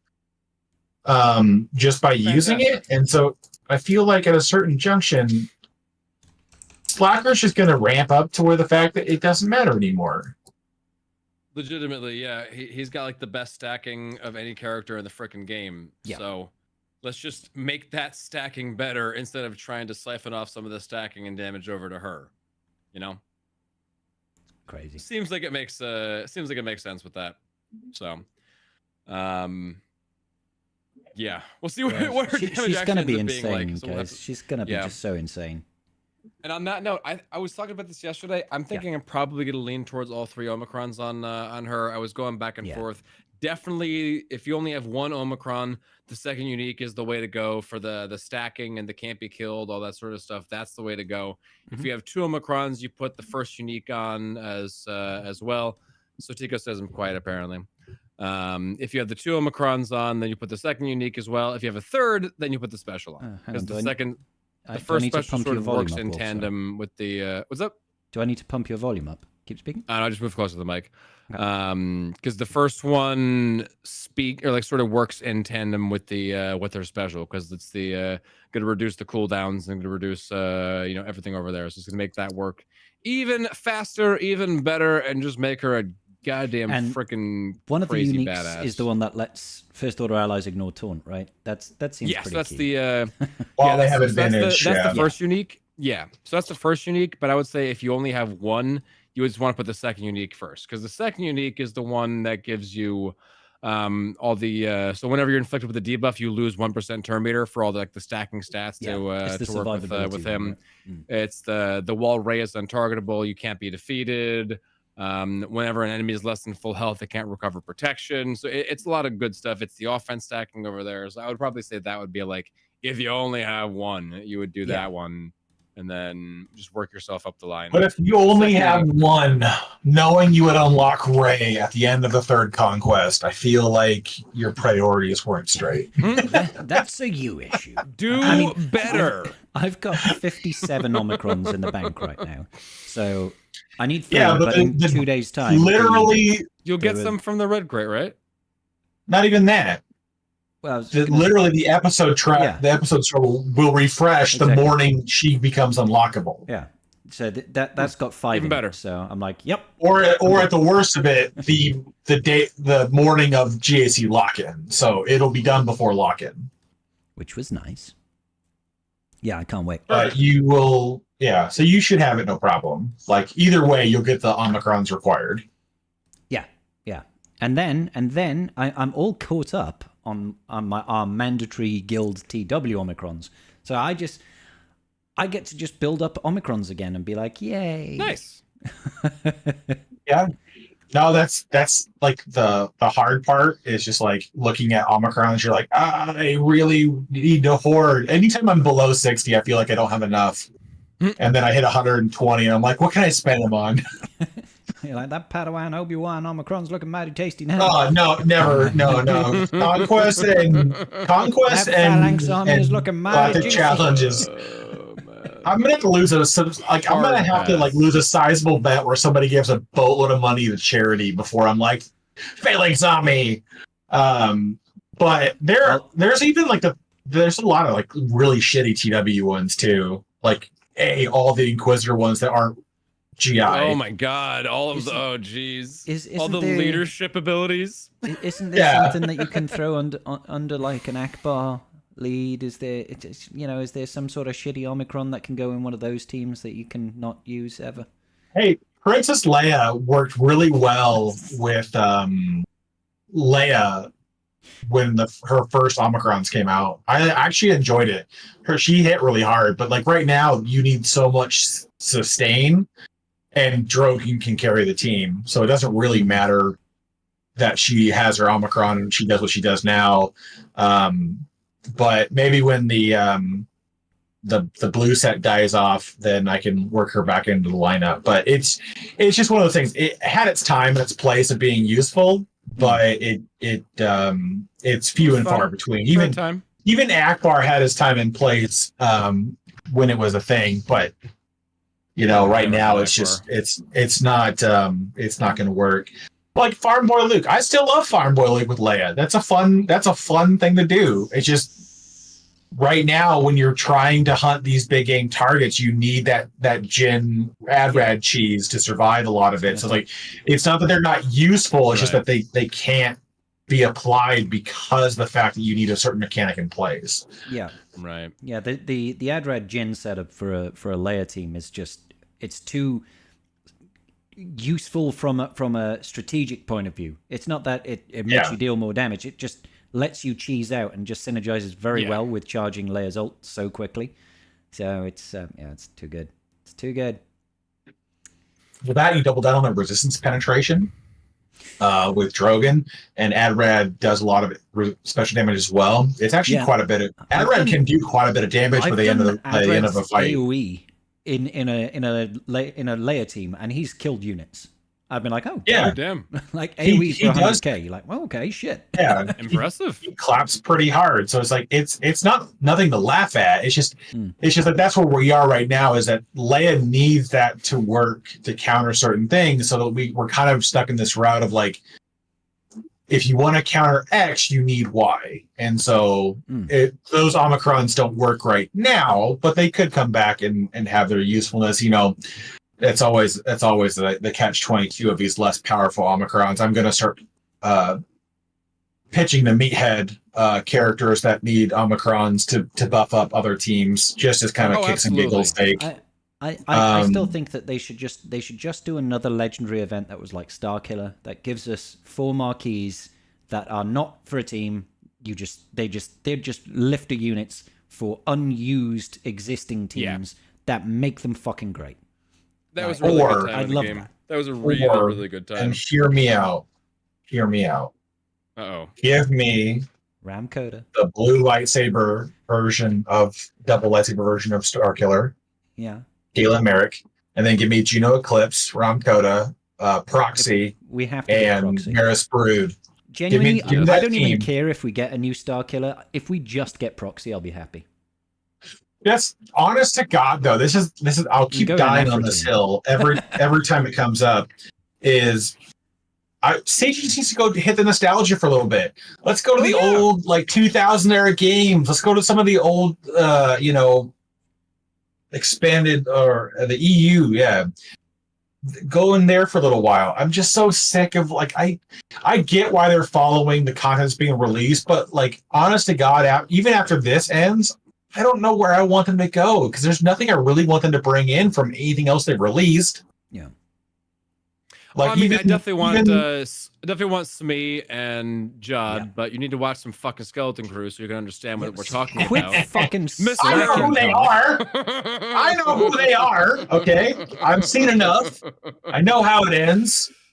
No, I probably will end up watching it till the end of February. My wife and I are going on a extended weekend vacation at the end of February, and so we'll probably watch it while we're up there, and then but I just have no motivation to do it right now. It's a good show, and I won't argue that the fact that the I've been burned too badly willingness to well, not even that. It's just the willingness to sit down for the time allotment required is just it's not even all that long.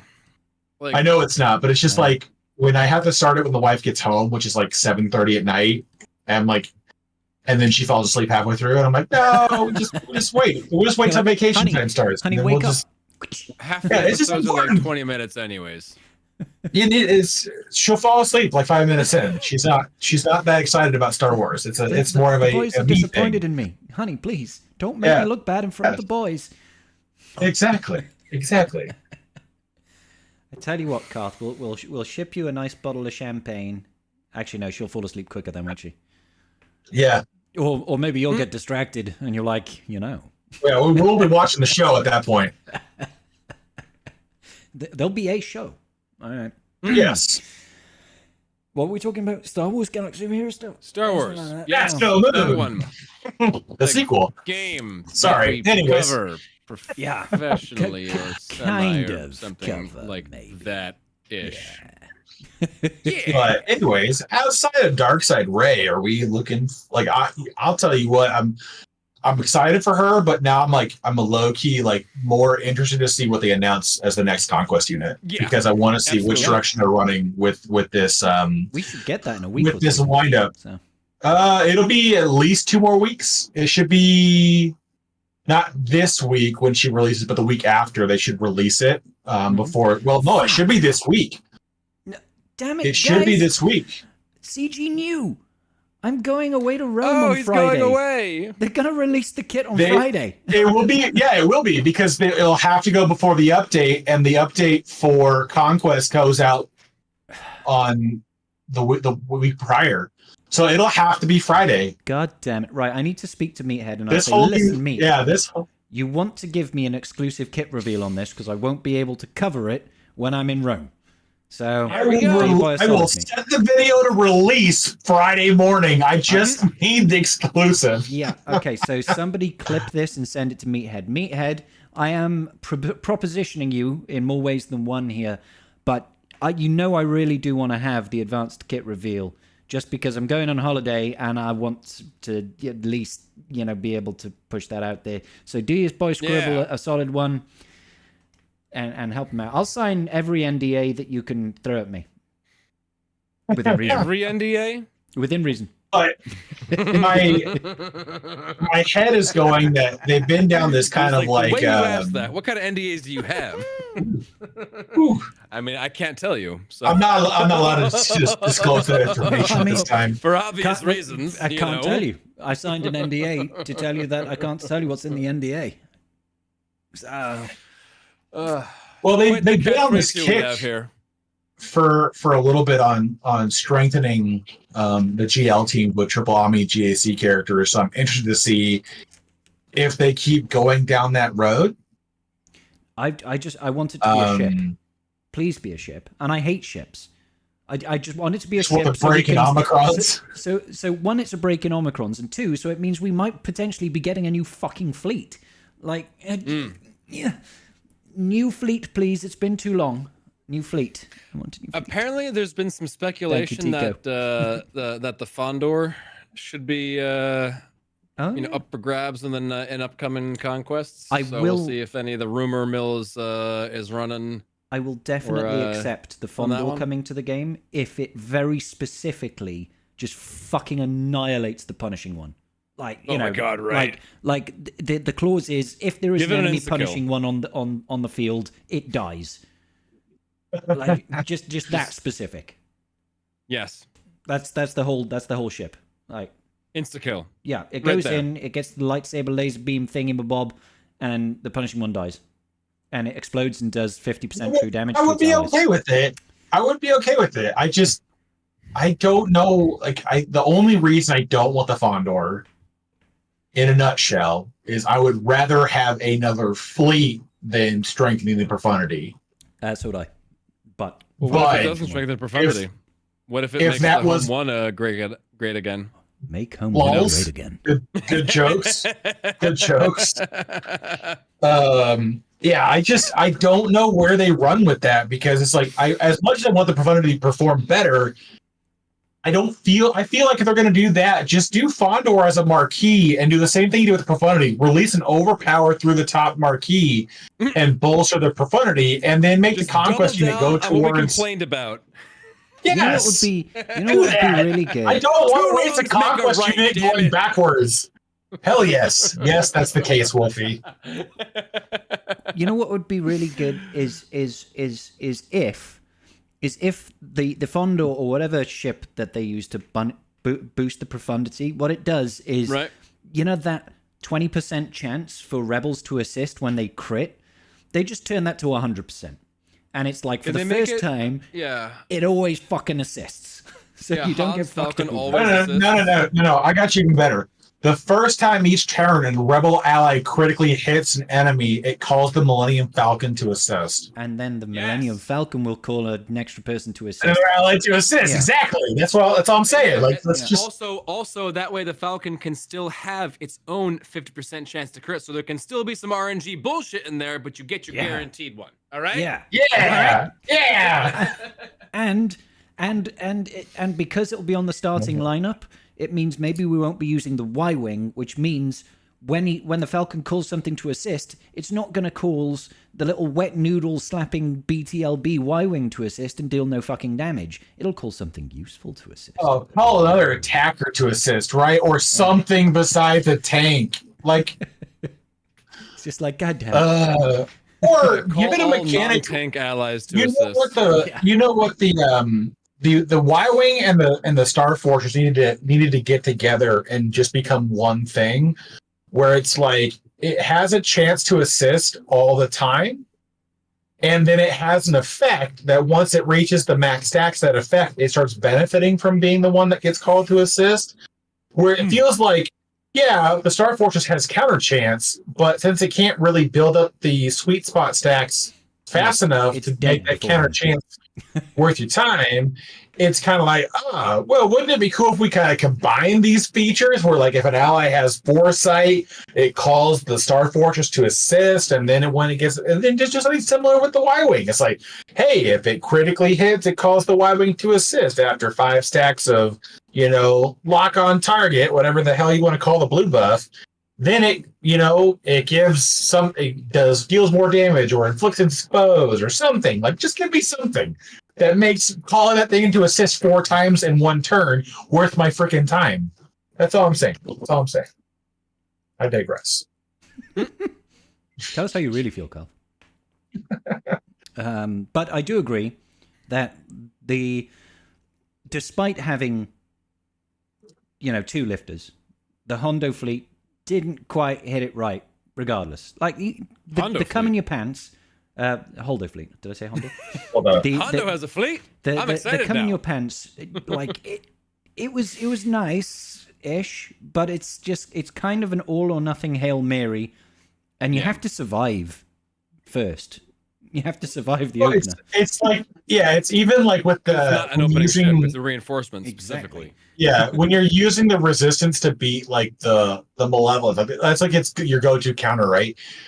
You still have a 25% chance to miss some things, and then when they reinforce, just like, okay, well, now I just lost all my perfect banners because now I gotta just eat it in the shorts for a little bit. It's like the whole reason I love like Profundity versus Malevolence is because it's like, oh no, you got a turn before I kill everybody, and you spawn another vulture. It's like, okay, well, I kill the real vulture, and then the rest of the team dies, and then I just keep recovering health and protection while the summons just die off. It's like, oh no, look at that! All of my banners are back. It's like you just don't have that with the Resistance fleet, and that team still needs love. I don't know what they do with that to make that a viable team, but I don't know if they really want to do any more viability with that. This can get more into the conversation of just in general that CG needs to do something with GAC to make it more interesting, because we are now in the point where there is too much available, at least on the ground game for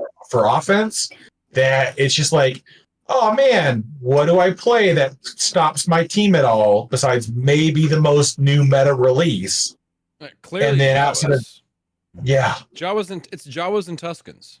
Yeah, 100%. You know what's the most OP? You want to get your Tarkin lead team with Princess Leia hanging out with a couple stormtroopers and a TIE. That's your most OP team.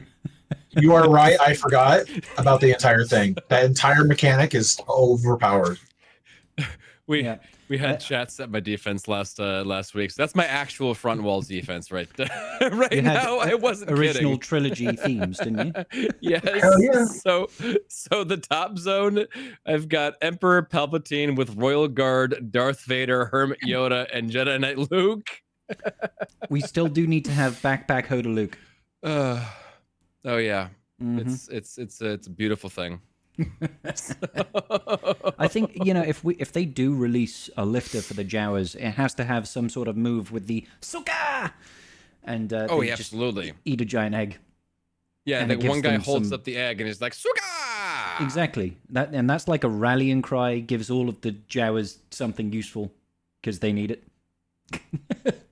It's a mass assist. They all get egg frenzy, and it's just locked frenzy for like. Oh 10 my turns. god. Yes. Like legitimately make that happen. And Job is actually right. I got 2 holds with my defense last. Did you actually? What held? Yes. He dropped on the bounty hunters team. It was a Bosk lead with IG, Boba, Dengar, and Piet. Is it because we've The got no Dengar Forlorn, Crom. no Zuckus, so Yeah. yeah. So I had to put Piet there. Oh, and then all right. So the Leia team is actually a decent Leia team. It's Leia, R2, Drogon, and then Han and Chewie. So it is actually a decent team. Mhm. But so he dropped twice on that one. But yeah, otherwise, I think Desi was quite nice in letting you throw Drogon in that team. I say yes. nice. I mean, you lose it from your Leia team, but it's not a terrible team. Like you said, it's Yeah. But to be honest, anything that's got Han and Chewie in it is still going to pose some Yeah. level of concern, right? If Yeah. you've got a Datacron out there that's got a lot of armor penetration, you got to watch out for that Han. Oh, without a doubt. So they still do a lot of damage. So that's Yeah. still nice at least. So Yeah, for sure. oh man. Okay, we've had Animal some... goes buys everything. I can't believe I have so many teams to use. I mean, you're not wrong.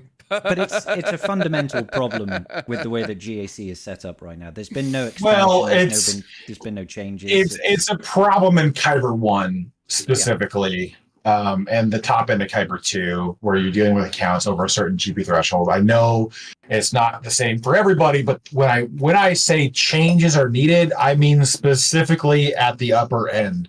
I do not want to see somebody in Chromium or Rhodium or Carbonite being like, hey, double the number of teams you need on defense. Like, no, I don't want to see that for anybody. It's specifically at the top end that I want to see those changes, because as much as I don't love needing to spend more time in a GAC, at the same time, it's like there's no really a point to theory craft when every defensive team has 2 to 3 counters available for it. And you're not gambling as much as you used to. So that's where my head goes. Like, I just wish there was more strategy behind your defensive board than, hey, hope you use the wrong counter. I hope I tricked you. Yeah, that's it. That's all you're hoping for, is just like your opponent misplays or like, it feels weird now that you're hoping more often for like a game-breaking bug to hit your opponent so they can drop a battle than you are for like actual strategy to prevail. Yeah. I'm more hoping, to be honest, that CG does something about TW. I would like TW completely overhauled so that it's actually interesting. The rumor mill says that summer this year is supposed to be the TW overhaul. Yeah. Okay. But again, I'll be all right with rumor that. mill.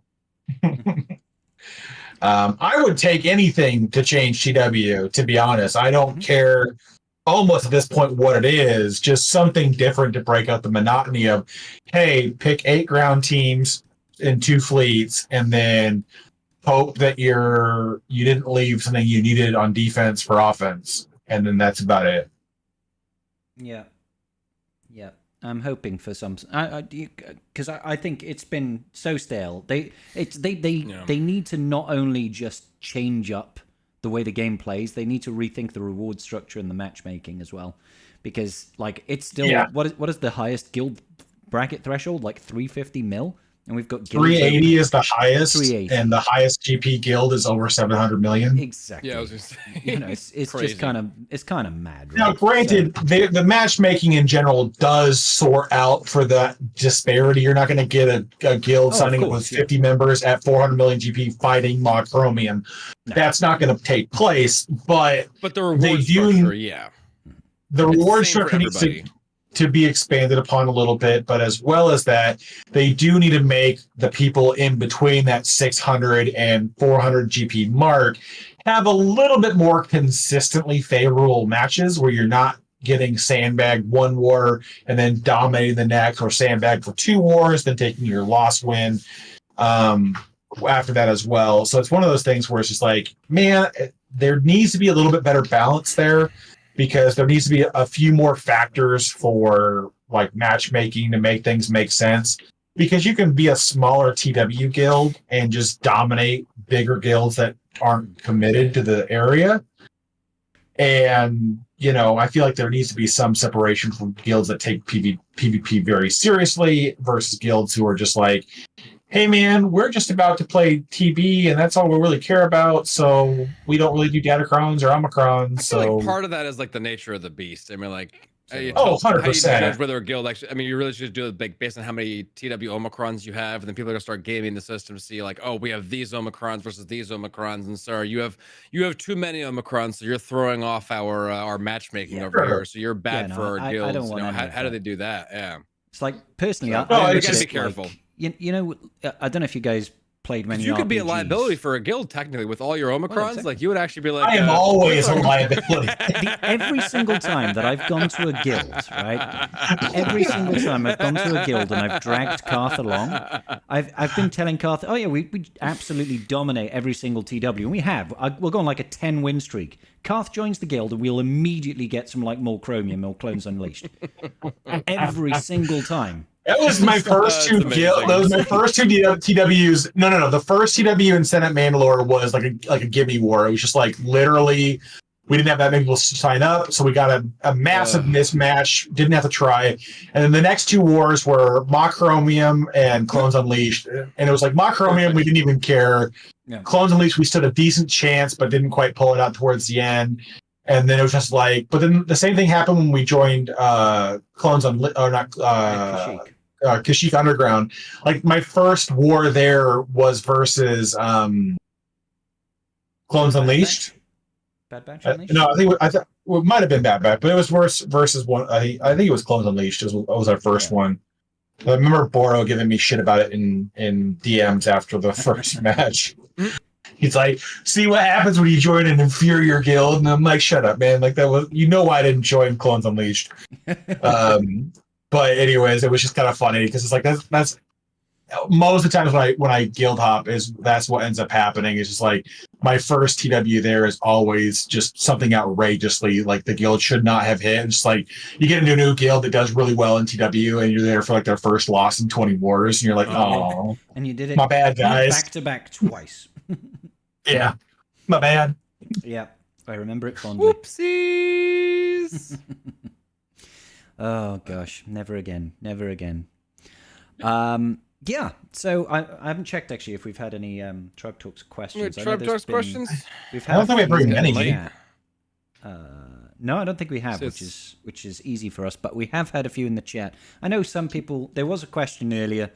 Can't remember where, and I don't want to go scrolling up. But it was talking about do we feel a bit disappointed in GL Ahsoka Tano based on her not completely overthrowing the meta, and there not being a raid, and there not being a bonus event like we've had for Leia and like we had for Jabba. What are your thoughts, gents? What are your thoughts? She's definitely doing a lot of damage. She's definitely doing a lot of good things. Am I disappointed by GL Ahsoka? I wouldn't say specifically disappointed. I think we talked about this a little bit last week, right? We had sort of touched on this slightly. Because it's like there's counters, but they're either really expensive, like Seabane, or they're not guaranteed, like frickin' Leia countering over there. If you don't one-shot Drogon, if you don't one-shot Sabine, if you don't shot whatever, then it's still not a guaranteed win against that team. Obviously, there's like the Magma Trooper cheese, but you just throw Fulcrum on there and it doesn't work anymore. Yeah, and obviously, we discussed earlier, make other things easier, but yeah. There are a couple of characters that screw that over, which is kind of cool. Even better. So, I mean, like, I think it's in a pretty Not decent for the place. rescue. I think it's in a pretty decent place. I think it's like doing some good work, and I definitely wouldn't say I'm disappointed by them. So they're not ridiculously overpowered, but it's still a fucking powerhouse. Yeah. So I personally love the team. She has a very narrow counter list right now, which I'm okay with. I was hoping for a little bit more power behind we'll have it. A new one tomorrow. But the we'll have a new counter tomorrow. Yeah, right. But the main thing is GL Ahsoka for the most part is a team where you have to, if you have a relic advantage either on the attack or the defense, it's pretty one-sided to wherever the relics are. But you cannot take in a Relic 5 Leia team and go stomp a Relic 9 GL Ahsoka team. It's not going to happen. So that I'm kind of okay with where the counters landed, because for the most part, you have to have comparable relics to make the counters work for the counters that do work. Mm-hmm. And that's kind of where I'm okay with what counters are right now working. As far as the events, everything else goes, time will tell. And also, I really don't care. I don't need more things. They already brought out the Peridia Patrol for her release. That's okay. I don't need something for Ahsoka. She does quite well in the majority of her TV lineups, depending on where you utilize her. So I'm not really fussed about her, not having something in particular. So yeah, that's where I'm at with it. It's just like, would it be nice? Sure. But I mean, we don't know if they're going to give her an event. I don't care if they do or don't give her an event. We got a lot going on for that release. She might. I really want to dig into with Calvin Zillow Beast raid with the Delta Squad coming out. Like, he went off on that, and I was just like, yes, Calvin, preach, brother. Oh my god, that would be fun. That's happening. Just you. Sorry to piss on your fire, buddy. But to respond to that, I actually disagree with you, Karth. Like, I like where she is mechanically speaking if they fix all the bugs. But I'm disappointed that she doesn't have an event. Like, if she's got no raid and no event, I know we've got Peridia Patrol, but Peridia Patrol is open to anybody that farmed the Peridia Troopers. That doesn't give a benefit to the people that have had GL Ahsoka unlocked for a month and a half now. Which I know it's like, at best we would have got like one event in that time, but it feels rude. You know what I mean? It's the principle of the film. Well, but past GLs have had them. Now I feel grumpy. Well, 2 out of the last 9 GLs, 2 out of the 9 have had something go with their release. Yeah. So they've set the That's all I'm saying. It's the last two. The last two. Yes. That means it's tradition. If Rey and Slacker had it and then nobody else had it, I would be okay. But to have the last 2 years worth of GLs come out with their own dedicated event, one of which is fantastic, the other one is shit. Yes. I would expect every new GL to have them, but they've we've not gone done from it. Jabba's is fantastic, Leia's is shit, and Glatz doesn't exist. Exactly. Leia's would be. It's not bad. Leia's would be good if they just standardized the rewards instead of making them. Yeah. Just give us 3 Just give me everything. Not even that. Give me all the materials. You can only run it once the entire month. It only shows up once a month. Smuggler's Run shows up twice a month, and it's set rewards. Like, why? How hard is that to understand? The reward should be set because the investment is stagnant. You can't do anything else different with it. So the big thing is, did you unlock the GL and get the 5 R9s that go with this character? Yes. Okay, we're going to give you the extra 2 droid brains and Gerda keypads a month because of your investment. Okay, fine. That's great. I'm happy with this. But like their whole their whole logic for the Leia event is is just absolute trash. It's like what, one Omicron a month plus shitty Ewok shards nobody needed, and really shitty amounts of the lower, like the beginning relic tiers. Like, oh my god, CG, I'm so grateful for the 5 bronzium conductors. Like, my god, man, that's gonna get me like a whole relic level. Careful they don't break the bank. Jeez. You can get those 5 bronziums without even refreshing your regular energy. Just by farming a node. I'll be like, okay, there we go. I've already made up for that monthly event. It's frustrating, man. It's frustrating. To be honest, I would take them fixing Leia's event rewards over giving me an Ahsoka Tano event. Yeah. Like, just standardize the rewards for me, man. Just give me, this is what you always get. Get rid of the shards that nobody cares about. Bump everything up a little bit, and then send it out and send it back out. Just don't spit in my face with reward for a GL with 4 new marquees and be like, but you're getting something. I'm like, well, that's the other thing. This was like the most expensive GL that we've had to date. So I mean, it's definitely the most expensive. It hits a little bit harder. It's just it definitely hits a little bit harder by not having a specific event for her to reward everyone who invested early. So Yep. Yeah. Well, and especially for her not just straight up dominating. Like, I would have been more okay with her not having an event if she was like unbeatable outside of a mirror match. Like, you would have to multi-tap her to clear her guaranteed if you put her on defense. But we don't have that. She's still one-tappable. She's cheesable right now. So a lot of that's just like, well, I don't really care for that part of it. I would still like some sort of event for her, but I'm not going to be upset if we don't get one, I guess, in that regards. I could survive without it. So Tico has given us a number of questions in the Tribe Talks questions now. So let's skip all of them. Yeah, okay. So Tico, sorry, we don't like your questions, buddy. I'm joking. We have 6 minutes. What do we reckon will come out the 20th and 10th anniversaries of this year? So we've got Revenge of the Sith and its Force Awakens, isn't it? Are both having a 20th and a 10-year anniversary respectively this year. One in May, one in December, is it? I think Force Awakens is December. If God is good, we will have nothing from the Force Awakens. Well, you don't want Mascanada? With the Force Awakens, though, what ground do we retread that already isn't in game? Well, like Scribe said, maybe Maz. You could maybe you could potentially justify that one. Yeah, you can maybe get some more scoundrels in there. You might bring in another First Order character to bring up the Phasma team to something useful. I don't know what you'd throw in Resistance, because Resistance is kind of capped on what their usefulness with what they have right now. Yeah, I don't know. I don't think Revenge of the Sith is the same problem, though. I would like to have Dio, even though Dio is from Rise of Skywalker. He was the little roly droid. The little roly droid that's with clearly the nose and everything. Yeah, he's clearly been abused, and he's got some some real issues. Yes. I felt bad for that droid, man. Oh yeah, he's been through some shit. Dio. He's seen some shit, man.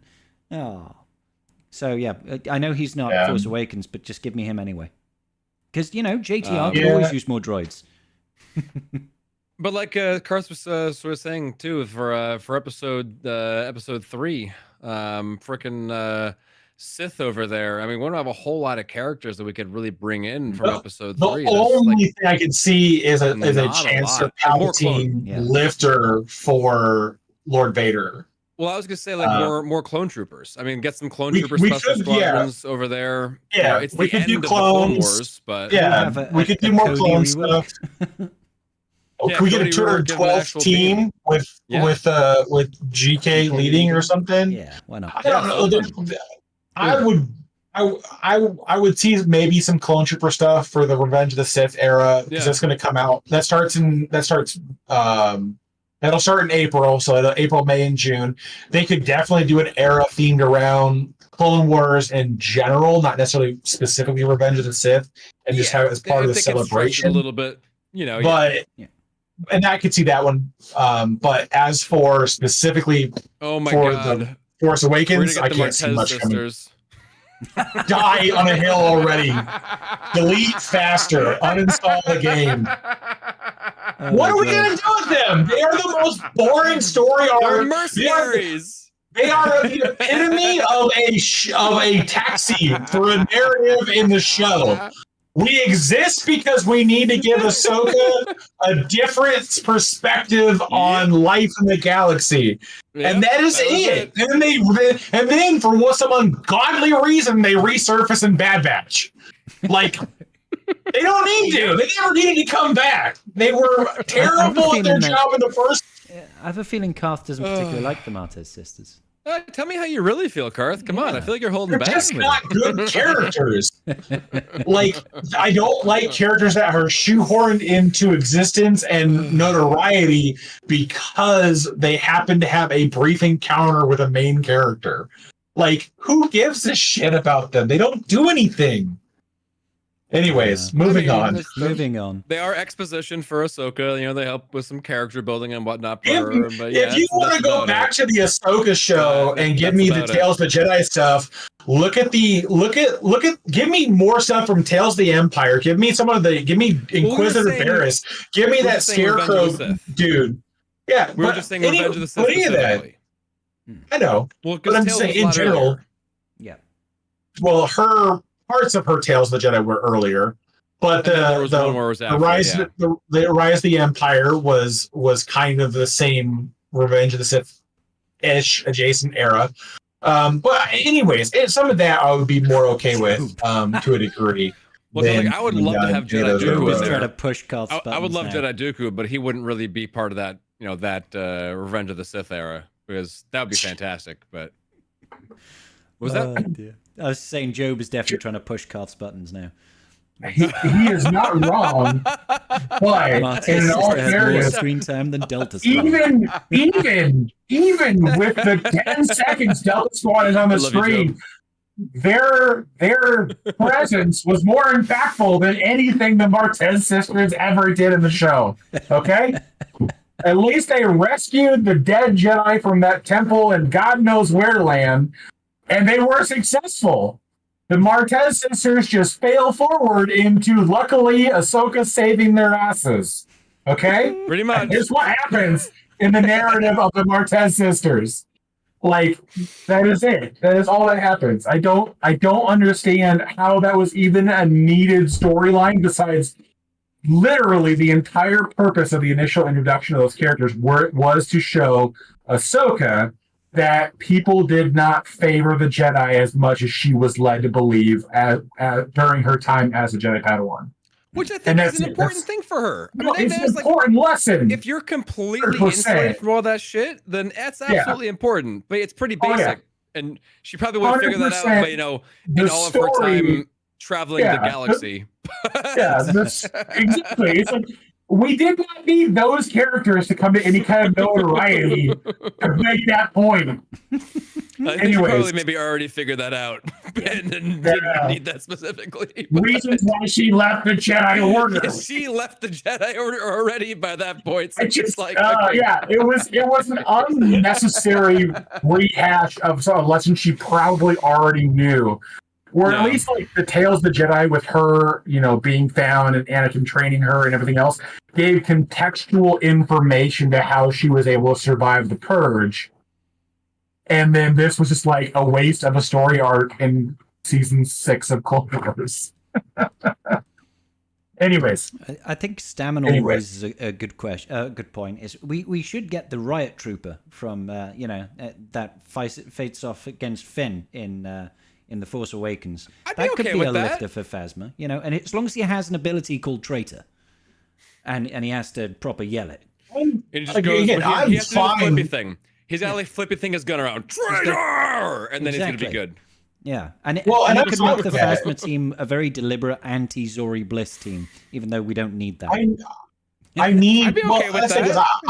want Phasma to be good, and the thing is, right now, for Phasma to be good, she steals too much from Slacker, and so I don't know how the introduction of Darkseid Rey really changed that, unless you can consistently duo things in TW without needing Hux or Red. And so I could see them maybe looking at that as Dark Ray as an alleviation for Slacker to underman more frequently. Or potentially, you know, we could add a couple units to Phasma and have a couple of options for first order counters. And I'm fine with that too. Yeah. I just don't know what we do with Riot Resistance. I just don't know what we do with Resistance. That's all. The Resistance just doesn't have enough going on for a third team? Well, I mean, because Ray realistically, she just takes like whatever's the flavor of the month. I mean, like Ray team gets Cal, she gets Fulcrum, she gets frickin' Ezra Spectre over there. She just gets whatever OP character comes out, and she just are you a light side unit? Are you a light side unit with a busted unique that would do really well under me? Come on, join the team. Cool. Yeah, right. We are the light side GL leader. We don't care about your affiliation. I'm genuinely waiting for the point where there's enough light side lifters that Ray can use that it just kicks out Ben from her team. So just fucking Ben Solo goes. Honest to God, if Ben didn't have the unique that Ray couldn't be killed while he is above 50%, while he is alive. That's the only thing keeping him on that I guarantee you, he would already have been out of the team. Yeah. That's especially that's the only thing in the current TW climate with like Fulcrum, Cal, Ezra. It's like you could throw in a number of fifths for that squad that would help Ray, but you feel like you kind of have to have Ben. Yeah, it feels wrong without Ben. It does. It feels now. Like you're too exposed. Right now. So until one day. For now. Until one day. Until the next lights unit. That was like when Ray Jedi Titans was better than JML Jedi Titans. Like that was so frustrating. Okay, so next question, because we are dragging our heels now. So I have offense and health on Darkside Vision Ray, waiting on a surrogate character. What speed do we think that she'll want to? As fast as you possibly can. She's got that wonderful unique that gives her 50% speed if she's got a debuff. And 50% as far as you can make it. As far as I have seen from the professional recommendations, is you want an offense. You want an offense over 10,000, a health over 100,000, and a speed over 300. That is what they're recommending. I, on the other hand, do not give a shit about offense. I would like to be a speed of 350 and a health over 100,000. But we'll see what happens. I want to be as fast as possible, and I'm gonna try my little Mara Jade with the Slacker combination. Speed. 350 speed Darkside Vision Ray with a debuff is 525 speed. Oh yeah, kind of crazy. Yeah, dude, I want her to be an absolute menace. That is nuts. Well, Karth, here's a question: are you going to remod Slacker at all, or keep him as he is? Fast, keep him fast. He'll ramp through. Yeah, he'll ramp through. I'm not but Scribe, got to remember is that she'll also pick up another 30 speed from Slacker's leadership, so she'll be 380 speed. Oh god, yeah, that's disgusting. And she gives speed up. Don't forget, she gives speed up. 25% speed, is that what speed up is? Which is 25% speed. Yeah, 25%. Yeah. 712 speed. Darkside Vision Ray. Let the chaos begin. That's what I'm talking about, man. That's what I'm talking about. I really want to watch the world burn. Okay.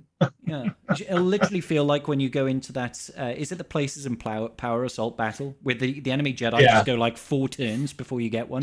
That's what it'd be like facing a Darkside Vision. Yeah, she's just like, and it's my turn, and it's my turn again, and then I get to go. I get a turn. I get a turn, and 1 turn for me, and 1 turn. And then she gets around to her second special, and she's like, and I take 100% turn meter from everyone, so I get to go again.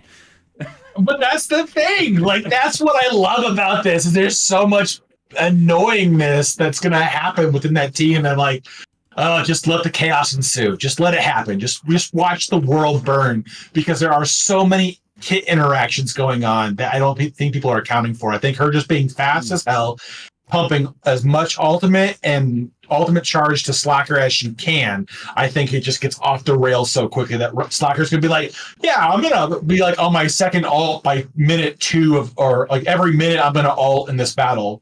Mm-hmm. And then, like, by the second ult, I'm just going to one-shot somebody with a swipe, and that's the end of it. Yeah, and it's not like you can kill Because him. they're also when getting he's in stacking ult. offense too. Yep. Yep.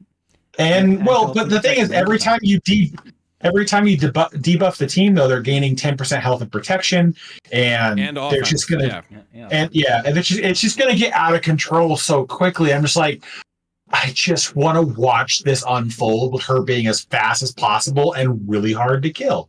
That's what I'm aiming for. And it's going to work great for Slacker because he's going to be, he stacks up his own crit damage from his mastery and everything. So when he gets the extra base offense for that, it's just going to be compounding on top of that even more and even faster. Well, and then on top of that too is that wild. Her unique says that any character under 100% health has minus 200% crit avoidance. And so it's like recover protection. It's huge. Yeah. She can even crit Enoch. But yes, she can. Yeah, because with the advantage gives 200% crit chance, so combine that with the negative 200% crit avoidance, all of a sudden you're back at square zero and you can crit now. Way. You know. Okay, yeah. It's good. It's very good. Yeah. Can't wait. So excited. Yeah. So excited. Okay, so next question is, to be fair, Leviathan and Executor have conquest ships, while Profundity does not. That's not important, in my opinion. Do you think we will see, this is talking about lifters for Profundity, do you think we will see the Fondor, I think we're saying, Fondor... I think there's a good chance. A lifter come to Profundity before we get the next meta fleet, or would you rather leave Profundity as is and build up Home 1, for example? That's a good question. It's a good question. I mean, to be fair, Profundity needs to be lifted because it should empirically by the release cadence be better than Executor, and it is it's empirically is not. It is hard countered now by its predecessor, and that should not be how that works. The problem I think we're going to run into is that anything now that CG does that lifts the Profundity is going to either be incredibly pigeonholed into something that cannot do better against the Leviathan, or we're going to watch the Leviathan get another massive buff to one of its other ships to counteract how good the Fondor does. Or the B-28 Extinction Bomber or the Fury. They could buff any one of the ships to make it a problem. So I don't know. I would rather see that release in tandem. I would like to see them release the Fondor for the Profundity to make it a much more viable ship and not the lowest in the GL fleet mantra. But I would much rather have just an outright new meta that's the top to deal with and go from there. And then backtrack on bringing, the Profundity up, because then we're not worried about balancing it as much against the Leviathan.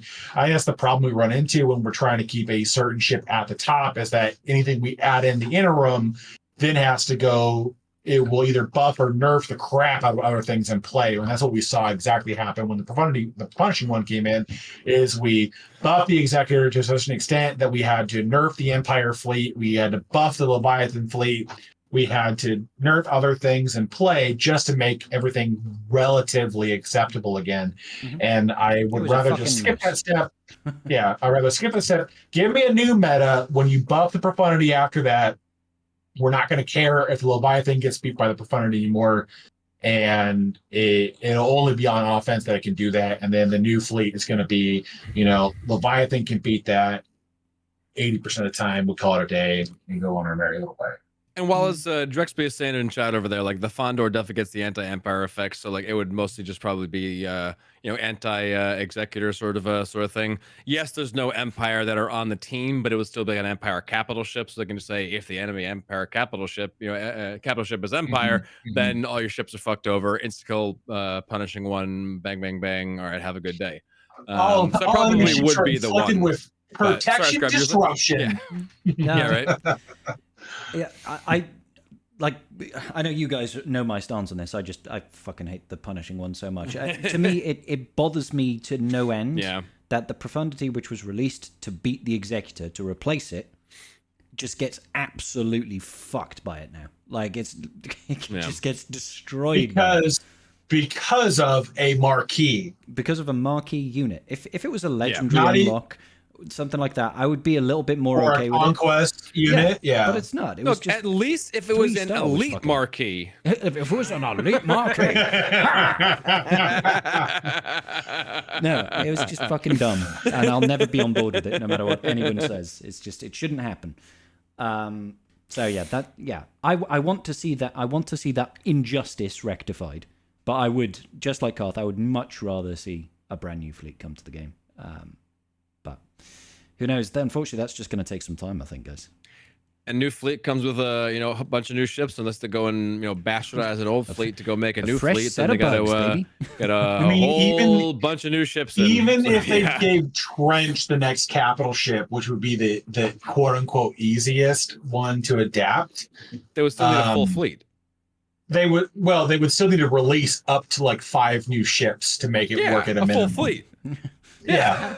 Well, but it would be ships to strengthen the malevolence that gets left over with whatever's left, and then the other 2 ships that you would need to bring out the Geos plus whatever other separates you wanted to have with him. So yeah, still would need something. Yeah, something. It would be painful. Okay, so next question is: been wanting a rogue leader Skywalker to lead the pilots of and Hoth Rebel troops, give him the X-wing and turn around the Home 1 fleet too. Yep, I've been on board with that. Having a jumpsuit pilot Luke leading a trio of X-wings would be sick. Yeah, and then we could have Rebel fighters like Biggs and Wedge kicking ass. That would be cool. I would be 100% down to do that. Yeah. 3v3 team, Luke, Biggs, and Wedge, and then add 2 more people for the 5v5 team, Rebel Fighters. Absolutely. 100% make it happen. Yep. Without a doubt. Mm-hmm. And then we get another Luke with the backpack Kermit Yoda. I mean, and then we have another to get Luke with oh god, oh god. And then we get Stormtrooper Luke. You can't forget Stormtrooper Luke. Have like what? two backpack Grogus. Exactly. Why can't we have 3? We have 3. We have 3 backpack Grogus. Well, we have portable backpack Grogu and then 2 backpack. Yeah. So why can we not have 5 times fast? Why can we not have backpack Hoda? It like this is it ageist to CG being ageist? Clearly they are. Yeah. So he asks if we could create one character to lift a dead faction, who would the character be, and what would be the faction? Oh god. Easy. Darth Krayt Tuskens. Done. Let him reign terror. That would be pretty cool, actually. Yeah, I would be all over that. With everything else in the game, I feel like there's just not enough notoriety in a character, or there's just too much going on that it would just get immediately absorbed into their team. Well, also half joking over here, like we talked about this earlier. Like, give me the Jabba with the Suka egg, and just like have them go crazy and just bump up the Jawas. Yoda, they're just like Suka egg powers to everybody. Right? It's gonna be the mechanic woman. She'll come in from Pelimato. Yeah, they'll bring her in. Oh no, she'll be the Jawa lifter. She's got the egg. She's got the eggs. You know. She's got something that those Jawas like. Oh god, she'll be the Jawa lifter. That's terrifying. What she's gonna allow spare parts to work on Jawas. I personally would like to see Cobb Vanth come to the game. Cobb would be great. Yeah, and he can.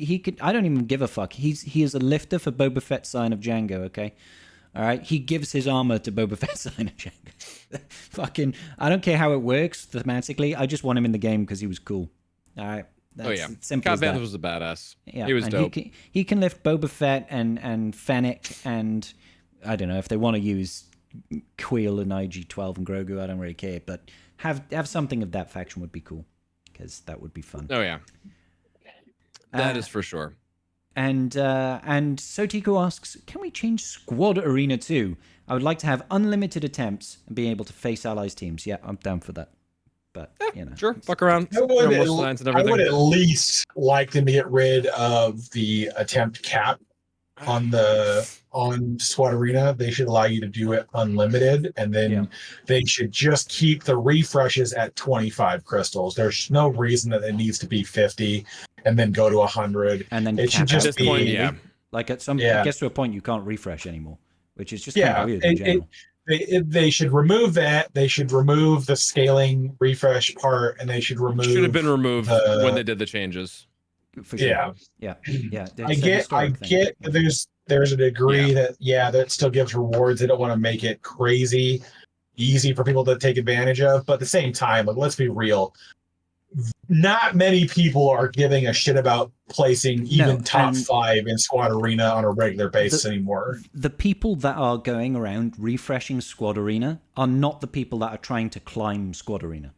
They're just trying to test typically, stuff. No. They're doing science. They're doing science, or it's Arnold testing a new marquee. And, it's like, those are the people that spend a decent amount of crystals refreshing Squad Arena. There's no point in hurting everybody else, because people don't fucking care that much about Squad Arena anymore.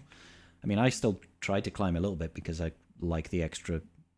I do my one battle a day, and if I win on auto, then I win. Yeah. There we go. So yeah, that's our policy. Questions. Yep, we nailed it, guys. We nailed it. Love it or hate it. It's one or the other. So yeah, I think that might be us done for the evening, ladies and gentlemen. It's been a real trip. There will be no Tribe Talks on Sunday, a week from today, because I will be in Roma. Roma. Yeah. I feel like we should just like the tomato. Ignore Scribe and do our own thing. Look, Karth, if you want to host a Tribe Talks, or you Wolfie, be my guest. Y'all can do it. Just give me the download later, and I can upload it to Spotify. All right, you're more than welcome to have it without me. I think we go for the gold. We get like Meathead on for a Tribe Talks episode. Oh, don't you fucking dare. We'll have Tribe Talks on Meathead's channel. We'll just have Meathead host Tribe Talks. God damn it! Yeah, there you we guys go. Replacing me. Fuck's sake! I thought Karth was actually going to be like, I think we go the extra mile. We're flying to Rome, Wolf. We're going to do Tribe Talks in Rome. We'll do it at the Colosseum. Roma Tribe Talks. Do it. Exactly. Make it happen. Yeah, we'll have some espresso. Fact checks. Let's make it happen, Captain. Pay for Wolfie's ticket, my ticket, and to buy all new hardware in Rome to set up a stream IRL setup. Yeah, we'll just ship a computer over there. It'll be great. Yeah, it'd be easy, right? No, we'll just go buy one in Rome. Yeah, and then we'll leave it there. But buy a stream and just leave it there and. And maybe it'll still be there when we next go back to Rome for next Tribe Talk Con. There we go. Perfect. We'll just leave one in every country that we go to and just be like, that's where we need to go to pick it up for the next. So far, we've got two. We've got one here and we've got 2 in the States. So yeah. Yeah, if any of us ever have fuck you money, then yeah. But the day I get fuck you money, I'll make it happen. Okay. Yes, exactly. Until that point, we'll have an IRL one time. That's for sure. But it'll definitely not happen. In Rome. It'll definitely happen. Not in Rome. Not in no, because that's it is a silly place. No, that's it won't be this year. No, not in Rome. Won't be next year. Why? Because I won't get fuck you money in the next 2 years. Damn it, Karth. No, I'm pretty sure you're going to be a little busy on the home front. And if if all things willing, yes. Are you saying I can't just take it with me? I can't just like throw it in my backpack and hop on a plane? Oh, you can take it's the little one that I'm most concerned about.